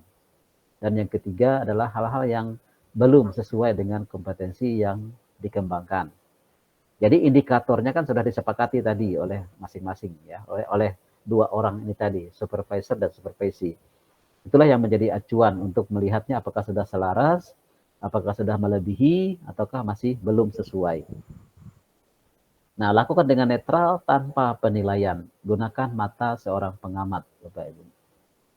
Kemudian di pasca observasi, idealnya berisikan aktivitas sebagai berikut, Bapak Ibu ya. Tujuan percakapan, ya, analisis hasil data observasi, kemudian percakapan umpan balik, percakapan perencanaan area pengembangan, kemudian rencana aksi pengembangan diri, kemudian supervisor memberikan ruang bagi guru berefleksi dulu pada saat analisis hasil data observasi, dan melalui percakapan coaching, guru dapat menemukan sendiri area pengembangan selanjutnya. Ya. Nah, apa yang dikatakan di sini, ya, kurang lebih dalam waktu 15-30 menit, pertanyaan awal, bagaimana Ibu menilai tadi performa Ibu dalam kompetensi yang kita sepakati tadi? Kita tunggu jawabannya. Kemudian, apa yang membuat Bapak Ibu menilai diri Bapak Ibu demikian? Gitu ya. Kemudian, bolehkah saya menyampaikan hasil pengamatan saya? Setelah itu sampaikan hal-hal yang teramati sesuai atau lebih baik dari standar atau keinginan. Gunakan pernyataan saya mengamati tadi pada saat Bapak atau Ibu melakukan ini, itu sudah sesuai dari atau lebih tinggi dari standar yang sudah kita rujuk. Ya. Lanjutkan lagi, bagaimana pendapat Bapak Ibu tentang ini atau mendengar ini? Izinkan Bapak atau Ibu guru mereka mengungkapkan pendapatnya. Kemudian lanjutkan dengan pengamatan yang belum sesuai. Katakan, namun demikian saya juga melihat hal-hal yang masih bisa dikembangkan. Misalnya tadi saat Bapak Ibu melakukan ini, saya mengamati Bapak Ibu melakukan yang begitu, yang begini gitu ya. Yang sebetulnya kalau merujuk ke standar yang kita sepakat tadi, seharusnya Bapak Ibu begini gitu ya. Bagaimana pendapat Bapak atau Ibu dengan hal ini gitu ya. Tetap kita tanyakan gitu ya kepada si supervisi. Ajak membicarakan rencana tindakan untuk selanjutnya. Nah, tanyakan lebih lanjut dari diskusi kita ini, apa yang sudah terbayang akan Bapak Ibu lakukan untuk meningkatkan lagi performa di area ini. Nah, bisa dilanjutkan dengan kapan dan di mana, siapa yang bisa bantu gitu ya. Lalu sampaikan bagaimana hasil pengamatan tersebut dicatat dalam form supervisi akademik, Bapak Ibu. Nah, ini adalah prosesnya, Bapak Ibu, dari pra observasi sampai ke pasca observasi. Jadi kalau kita melihat dari proses-proses tadi, itu tidak ada bagian-bagian yang membuat kita menjadi merasa diri kita ini sedang dihakimi, gitu ya. Kita ini sedang dinilai dan lain sebagainya, gitu ya. Tapi kita merasa bahwa kita ini diamati untuk membantu kita melihat, ya, bagaimana kemudian kita mengembangkan kemampuan kita atau performa kita dalam salah satu kompetensi mengajar, gitu ya. Mungkin dalam bidang bagaimana membuat siswa lebih aktif, itu bagaimana mengajukan pertanyaan-pertanyaan yang membuat siswa itu antusias, gitu ya. Mungkin keterampilan seperti itu perlu untuk kita tingkatkan, gitu ya. Kadang-kadang kita tidak menyadari, gitu ya, dan tidak peduli dengan kondisi yang kita hadapi di kelas. Tetapi guru yang mau berefleksi, maka itu adalah guru yang sebenarnya mau berkembang.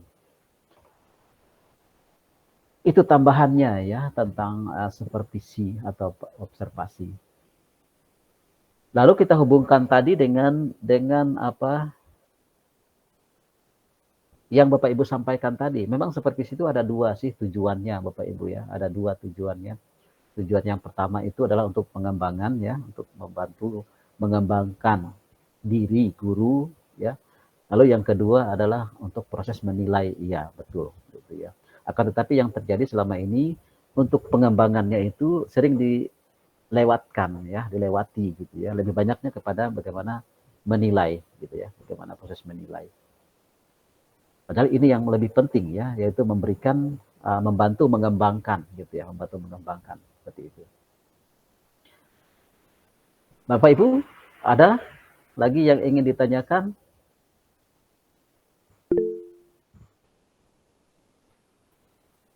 Pak Sadi Marianus, silakan Pak Sadi. Ya, terima kasih Pak Redison. Nanti di sesi akhir ini tentu kita akan membuat aksi nyata, Pak, ya, terkait dengan supervisi akademik nanti dalam coaching ini. Di sini kan sudah dijelaskan tadi, Pak, ya, sebetulnya kalau bahasa yang lebih bisa diterima itu, Pak, ya, bukan orang yang sehat yang memerlukan dokter, begitu ya, Pak, ya. Artinya yang memang yang sakit yang minta di coaching, gitu ya. Kalau kita pahami tadi yang dijelaskan oleh Pak Redison tadi, artinya kita tidak yang kehendakan tadi, Pak, ya. Tapi dalam konteks nanti, ya, Pak, ya, aksi nyata nanti tentu kita juga minta tolong, Pak, ya, atau minta bantuan dari kawan-kawan untuk kita bisa mengcoaching dalam hal ini dalam bentuk supervisi akademik ini. Hanya saja nanti mungkin itu kita atur sedemikian rupa, ya, sehingga tidak terkesan bahwa kita mensupervisi, begitu ya. Dan kemudian pula bahwa ini juga kita harapkan dalam aksi nyata nanti mengurangi dalam bentuk settingan dalam arti kita sudah membuat skenario yang kita pengen dari aksi nyata itu bagaimana kemudian hasil dari pembelajaran coaching ini bisa memang betul-betul kita bisa praktekkan, begitu. Bagaimana Pak Redison bisa memberikan semacam pencerahan kalau model seperti ini, Pak, terkait dengan kita yang meminta, itu yang pertama. Yang kedua nanti supaya dia skenario-nya itu memang kita mengalir, gitu, Pak, ya, tidak dalam bentuk skenario yang memang sudah kita buat, gitu. Terima kasih, mungkin itu Pak Redison bisa dipahami, ya. Jadi terima kasih, ya, Pak Sadi. Jadi kita membedakan nih antara proses latihan, ya, proses latihan dengan dalam situasi yang sebenarnya, gitu ya. Memang kalau namanya yang dalam proses latihan atau proses pendidikan seperti ini memang masih penuh dengan settingan, gitu ya, memang berbau settingan. Tetapi yang saya maksudkan tadi dalam kondisi realnya nanti, ya begitu. Dalam realnya itu kita tidak mencari-cari orang untuk di coach, gitu ya, kalau di realnya. Itu kalau untuk coach yang secara perorangan, gitu ya, di luar tugas-tugas. Jadi kita membedakan nih antara coaching untuk membantu orang secara masalah dia pribadi dengan coaching untuk supervisi akademik. Kalau coaching untuk supervisi akademik itu memang sudah terprogram, gitu, memang sudah diprogramkan. Hanya persamaannya adalah pada saat melakukan percakapan coaching itu, ya. Pada saat melakukan percakapan coaching itu, di situ ada samanya dengan melakukan coaching dengan orang secara pribadi. Kita melihat di sini tadi kan, kita tetap bertanya nih kepada si coach itu atau si supervisi itu mau dikembangkan di bagian yang mana. Maka dia yang mengajukan, oh Pak saya ingin dikembangkan di bagian yang ini gitu ya. Tetap kemauan itu dari dia gitu ya, walaupun itu sudah diprogram gitu bahwa itu akan ada kegiatan di jadwal, sudah dijadwalkan akan dilaksanakan supervisi. Lalu kemudian bagaimana agar itu tidak terlihat seperti sebuah settingan, sebuah skenario gitu ya Pak ya. Tidak terlihat seperti sebuah skenario gitu ya. Iya, memang terlihat sih sebenarnya itu kalau waktu saya masih menjadi fasilitator dulu, ketika saya menilai video-video coaching yang dilakukan oleh para CGP itu memang terlihat sekali gitu, memang hafal, baik menghafal pertanyaannya maupun menghafal jawabannya gitu ya, menghafal jawabannya memang terlihat sekali. Akan tetapi memang kita bisa mengurangi itu dengan sebelum melakukan aksi nyata itu kita berlatih untuk bukan berlatih menghafal skripnya, tapi berlatih untuk bertanya gitu ya, berlatih untuk bertanya. Jadi yang bisa kita lakukan adalah keterampilannya, bukan berlatih untuk menghafal pertanyaan, tapi berlatih untuk terampil bertanya gitu ya. Memang itu salah satunya kemampuan seorang coach itu. Jadi ketika sampai saatnya nanti, bisa saja apa yang sudah kita rencanakan itu ternyata tidak kita gunakan, justru berkembang dengan sendirinya saat itu. Karena memang secara alaminya begitu coaching itu ya, kita tidak pernah bisa mempersiapkan saya akan menyiapkan pertanyaan model apa gitu ya. Saya akan mempersiapkan pertanyaan ini. Tapi kemudian ketika sudah bertemu dengan coachnya ternyata bukan ke arah sana. Nah, jadi yang perlu kita kembangkan itu keterampilannya, bukan bagaimana menghafalkan skrip itu. Jadi saya yakin itu nanti akan mengalir dengan sendirinya kalau itu sudah kita sering melatihnya gitu ya. Sama seperti seorang guru gitu ya. Seorang guru itu kalau jam terbang mengajarnya sudah sangat tinggi, maka secara alamiah juga kemampuan dia dalam pedagogiknya itu akan meningkat gitu ya, akan meningkat dibandingkan dengan seseorang yang walaupun pengetahuannya banyak tapi jam terbang mengajarnya sedikit, juga akan berbeda bagaimana cara mengatasi permasalahan yang muncul di kelas gitu ya. Jadi begitu Pak Sadi ya. Jadi banyak-banyak berlatih keterampilan bertanya seperti itu. Jadi dengan teman-teman itu ya dilatih dulu gitu ya bagaimana bertanya. Jadi minta apa ya? Minta waktu atau kesempatan kepada kepala sekolahnya untuk melakukan supervisi gitu ya, mewakili kepala sekolah gitu di sekolahnya. Sebelum nanti dilakukan aksi nyata itu. Kalau gimana Pak Sadi, apa bisa di cukup Pak, sudah ya. Sangat luar biasa Pak Edison penjelasannya, terima kasih banyak. Ibu Fitriani, silakan Bu Fitriani. Ya Pak, terima kasih. Assalamualaikum warahmatullahi wabarakatuh. Selamat sore. Selamat sore. Tadi terima kasih atas kesempatannya yang diberikan kepada kami. Tadi kan Bapak menjelaskan tentang pra-observasi, observasi, dan pasca observasi gitu ya. Lalu yang ada di benak saya itu kan misalnya kepala sekolah sudah memprogramkan itu, menjadwalkan itu.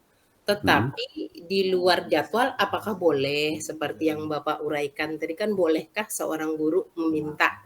Sedangkan biasanya kalau sudah mau diobservasi itu kan rasanya seperti yang dijelaskan Pak Sadi itu, langsung dihakimi di situ gitu kan, seolah-olah kita ini menjadi terdakwa atau pesakitan yang harus sesuai dengan aturan, dengan kelengkapan yang ada gitu. Jadi kadang-kadang Pak bisa tidak ada solusi, jadi kita akhirnya merasakan itu seperti jadi beban gitu. Jadi kita stres sendiri, kita kurangnya di mana, kita ininya di mana, sementara tidak ada arahan, tidak ada pembinaan kelanjutan untuk itu gitu Pak. Itu yang ada di benak kami selama ini. Kalau katanya sudah mau disupervisi, ya sudah tegang, Tinggi, mungkin itu Pak. Terima kasih. Iya. Tadi pertanyaannya bolehkah di luar itu ya, di luar bolehkah di penjadwalan luar itu? jadwal? Nggih. Saya menjawab justru sangat boleh itu Ibu ya, sangat boleh. Saya yakin tidak ada sekolah-sekolah yang menolak gitu misalnya. Tapi kan tidak harus kepala sekolah juga sih. Juga kepada teman-teman kan namanya hubungan antara coaching itu kan antara yang satu dengan satunya itu sejajar mitra. Jadi bisa saja kepada kepala sekolah, bisa saja minta kepada teman, ini tolong saya diamati ya, saya akan mengajar nanti ini bagian ini gitu, diamati ini misalnya gitu. Itu sangat boleh Ibu ya. Oke Pak, Inggih, makasih. Justru kalau saya misalnya saya kepala sekolah, saya pasti sangat senang sekali ada guru minta disupervisi gitu ya. Justru yang ada kan menolak gitu ya. sangat boleh. Iya. Ya. Terima kasih. Ada Bapak Ibu yang lain? Ibu Burai lagi, silakan Bu Burai. Terima kasih Bapak sering bertanya. Pak Ibu. Menarik sekali saya melihat tentang pembicaraan tentang coaching ini dan ini kalau saya misalkan diri saya sebagai seorang supervisor atau seorang coach ya di saat supervisi akademik di pra observasinya ini, karena saya lihat tadi di pra observasi ini kan si coachnya atau yang kan kita supervisi itu gurunya itu akan menemukan atau menginginkan kompetensi mana yang akan dikembangkan dia betul ini. Kalau misalnya guru tersebut tidak tahu kompetensi mana yang akan dia kembangkan di praobservasi ini, dan dia juga tidak mengerti mana yang harus dikembangkan. Karena biasanya kelihatan tuh saat observasi baru kelihatan mana yang dikembangkan, Pak. Apa yang kita bicarakan di praobservasi ini? Karena biasanya muncul itu kan kelihatan yang akan dikembangkan itu saat observasinya, baru kita adakan umpan balik atau refleksi di akhir. Selain dia mengembangkan potensi mana gitu. Kadang guru itu kan saya sendiri kadang bingung mana yang perlu saya kembangkan, baru kelihatan saat diobservasi baru kelihatan. Itu pertanyaannya. Terima kasih. Iya, baik, terima kasih Bu Burai. Jadi percakapan di pra-observasi ini tidak hanya melulu terhadap apa yang akan dilakukan. Ini kan percakapan coaching itu kan ada tadi dikatakan di situ adalah percakapan reflektif. Artinya percakapan reflektif itu adalah menyangkut kepada apa yang sudah dilakukan sebelum-sebelumnya gitu ya. Dari apa yang sudah dilakukan sebelum-sebelumnya pasti kalau seorang guru itu yang suka berefleksi, dia akan tahu nih kelemahannya di mana. Dari mana kita bisa tahu kelemahan kita? Itu yang pertama dari pencapaian murid kita gitu ya. Dari pencapaian murid kita, dari respon mereka terhadap proses pembelajaran yang kita lakukan, gitu kan kita bisa mengetahui, oh ternyata ketika saya melakukan yang ini, murid-murid saya ini kok kayaknya acuh tak acuh gitu, nilai mereka kurang bagus dan lain sebagainya gitu ya. Itu merupakan indikator-indikator yang menunjukkan bahwa ada bagian yang perlu untuk kita kembangkan di sana gitu ya. Kita kembangkan di sana. Akan tetapi kalau memang juga tetap si guru ini memang seperti yang dia katakan oleh Bu Burai tadi memang begitu, dia tidak tahu nih di mana kekurangan dia, supervisor bisa membantu dia gitu untuk mengajak dia melihat ke belakang gitu ya, mengajak dia melihat ke belakang ketika ibu mengajar itu bagaimana nih reaksi para murid ibu gitu ya, atau respon murid-murid ibu. Mungkin dia akan teringat, oh iya nih saat saya mengajar nih ada beberapa orang murid yang antusias, tapi ada juga yang biasa-biasa saja gitu ya. Nah tentunya akan ketemu nih, ternyata saya ini kurangnya di bagian bagaimana membuat siswa menjadi antusias dengan pelajaran saya gitu ya. Atau justru saya sering salah gitu ya menjelaskan konsep gitu ya, mungkin di situ.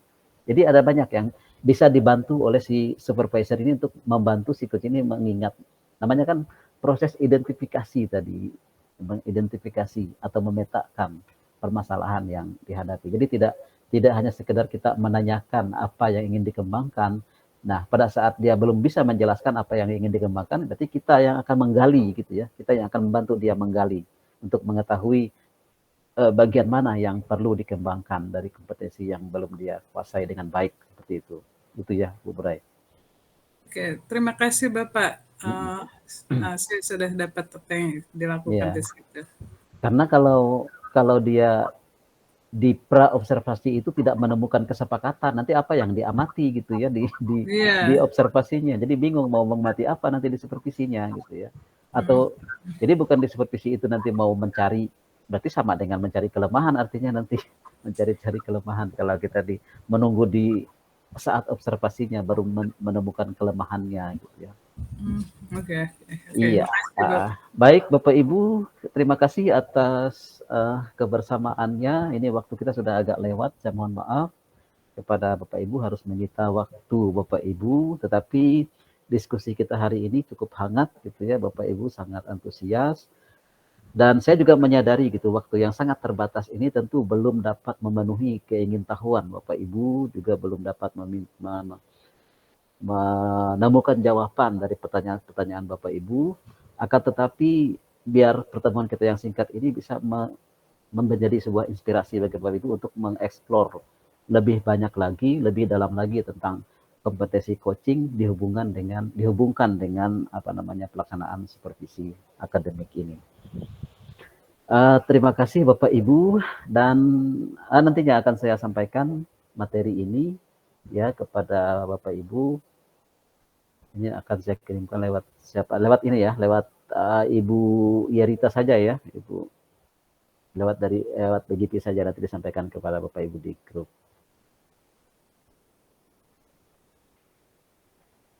Baik, di akhir sesi ini saya mungkin ingin menyampaikan ingin memberi kesempatan kepada salah seorang dari fasilitator yang hadir pada saat ini, mungkin bisa menyampaikan semacam refleksi dari proses yang kita laksanakan pada sore hari ini, proses elaborasi pemahaman yang kita laksanakan sore hari ini. Silakan yang mewakili dari fasilitator mungkin ingin menyampaikan sesuatu, silakan. Bu Agus Riyati atau Pak apa tadi saya lupa satunya. Pak Saifullah. Pak, silakan. Di antara Bapak dan Ibu berdua siapa yang ingin mewakili? Ya, saya Pak Reo. Oh ya, silakan Pak Agus Riyati. Ya. Bu Agus Riyati. Ibu Pak. Ya, terima kasih. Assalamualaikum warahmatullahi wabarakatuh dan selamat sore Pak Reo dan teman-teman. Yang pertama barangkali menyampaikan bahwa CGP saya alhamdulillah semuanya bergabung Pak Reo, bahkan sebelum durasi on time lah seperti itu ya. Teman-teman cuma ada satu CGP saya tadi karena memang ada kepentingan sehingga rada terlambat masuk, tetapi alhamdulillah semuanya masuk sesuai dengan jadwal seperti itu ya. Nah, untuk materi, karena memang ini materi baru Pak Reo buat teman-teman, karena pengalaman mereka tuh selama di supervisi itu mereka tidak pernah mendapatkan yang namanya coaching, lebih kepada konseling seperti itu ya. Jadi diberikan arahan apa semua, kemudian di-just yang tadi saya dengar juga ada dari CGP bahwa kita tuh belum apa-apa sudah di-just, dan karena di-just sehingga ada ketakutan gitu ya, aduh mau di supervisi lagi gitu ya. Nah, dengan adanya coaching ini yang merupakan ilmu baru barangkali buat teman-teman, kemarin juga ketika saya pendampingan dengan teman-teman CGP saya, alhamdulillah support teman-teman tuh sangat luar biasa Pak dengan adanya ilmu baru melalui coaching ini. Karena teman-teman tuh mendapatkan bahwa memang ini kita dengan adanya prinsip kesetaraan mitra seperti itu ya.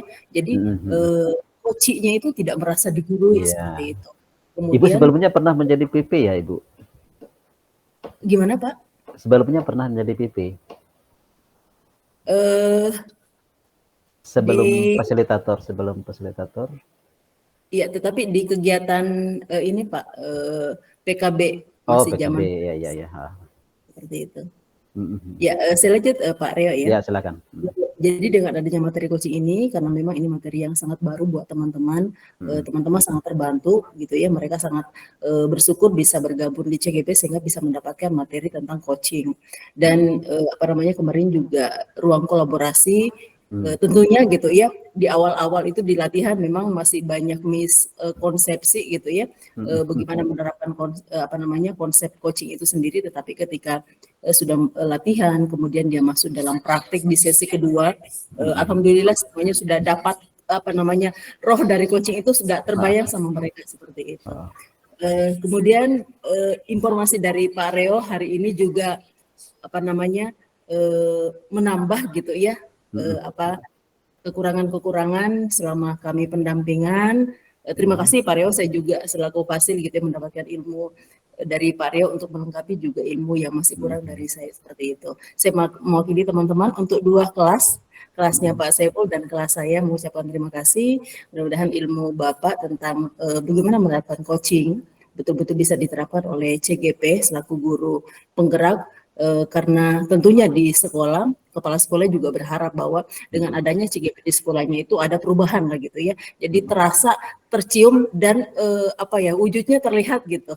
Dan salah satunya adalah pada saat coaching. Itu barangkali Pak Reo. Terima kasih atas kesempatannya. Terima kasih Pak Agus Riyati. Jadi Bapak Ibu CGP juga beruntung karena didampingi oleh para PP. Kalau dalam pembekalan itu para CPP itu sangat banyak sekali durasinya dalam coaching itu. Jadi Bapak Ibu tidak perlu khawatir gitu ya, nanti akan didampingi oleh para pengajar praktik yang sangat dalam pemahamannya tentang coaching dibandingkan dengan pembekalan fasilitator Ibu ya. Saya juga dulu pernah mengikuti pembekalan fasilitator, kita bahkan tidak ada membahas tentang latihan coaching, membahas tentang coaching tidak ada, hanya melihat alur tugas fasilitator saja di modul itu. Tetapi para PP ini sangat panjang durasinya, entah berapa JP gitu ya di pembekalan itu yang tentang coaching ini. Jadi Bapak Ibu CGP, apa yang masih kurang dari sesi ini Bapak Ibu bisa banyak menggali dari para PP-nya nanti. Di sini ada Pak Taufik, ada Ibu Pangestika ya yang bisa Bapak Ibu tanya, apalagi mereka nanti akan mendampingi secara langsung Bapak Ibu di lapangan secara tatap muka. Baik, terima kasih Ibu Agus Riyati sudah menyampaikan refleksi untuk kita hari ini. Bapak Ibu, sebelum kita berpisah dari ruangan ini, kembali saya ingin mengundang salah seorang dari Bapak Ibu untuk menutup sesi kita hari ini dengan berdoa.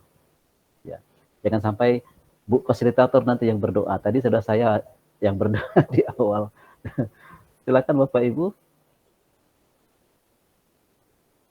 Pak Wandi barangkali bisa pimpin ya Pak Wandi ya. Silakan, boleh Bu, tapi Anda ikut sedikit nggak apa-apa Bu ya. Iya. Silakan Pak Wandi. Baik, terima kasih atas kesempatan yang diberikan oleh Bapak Ibu sekalian. Sebelum kita mengakhiri pembelajaran elaborasi pada hari ini, marilah kita sejenak untuk menundukkan kepala, fokus untuk berdoa. Mudah-mudahan ilmunya pada hari ini akan terus terpakai pada ke depan nantinya. Dan akan saya mendoakan dengan cara Islam yang lain mengikuti dengan keyakinannya masing-masing. A'udzu billahi minasyaitonir rajim. Bismillahirrahmanirrahim. Alhamdulillahi rabbil alamin. Assalatu wassalamu ala asyrafil anbiya'i wal mursalin. Sayyidina wa nabiyyina Muhammadin wa ala alihi wa sahbihi ajma'in. Allahumma yassir wa la tu'assir. Allahumma yassir wa la tu'assir. Allahumma yassir wa la tu'assir. Ya Allah yang maha pengasih dan penyayang, yang maha memberi ilmu kepada kami, mudahkanlah kami dalam memahami ilmu ini. Ya Allah yang memberi keilmuan, mudahkanlah nantinya, dan mudah-mudahan nanti ilmu ini akan terpakai terus-menerus, dan juga mudahkanlah kami dalam pendidikan guru penggerak ini. Ya muhawwil al-ahwal, hawwil halana ila ahsanil hal. Rabbana atina fid dunya hasanah wa fil akhirati hasanah wa qina adzabannar. Walhamdulillahi rabbil alamin. Baik, terima kasih Pak Wandi. Bapak Ibu silahkan mengaktifkan dulu kameranya, kita akan berfoto sejenak Bapak Ibu.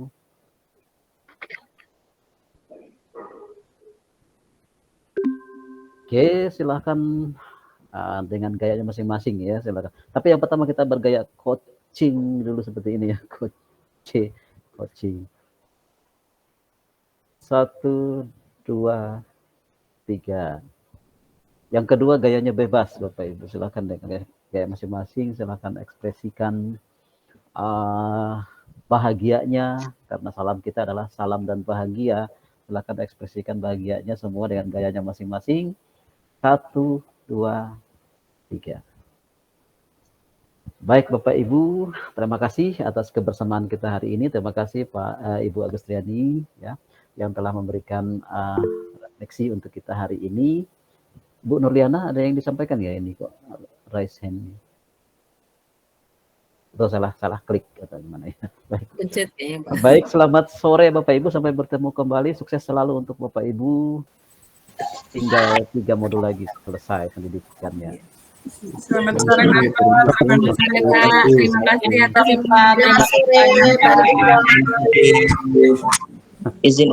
Izin mic ya Pak ya. Silakan Bapak Ibu.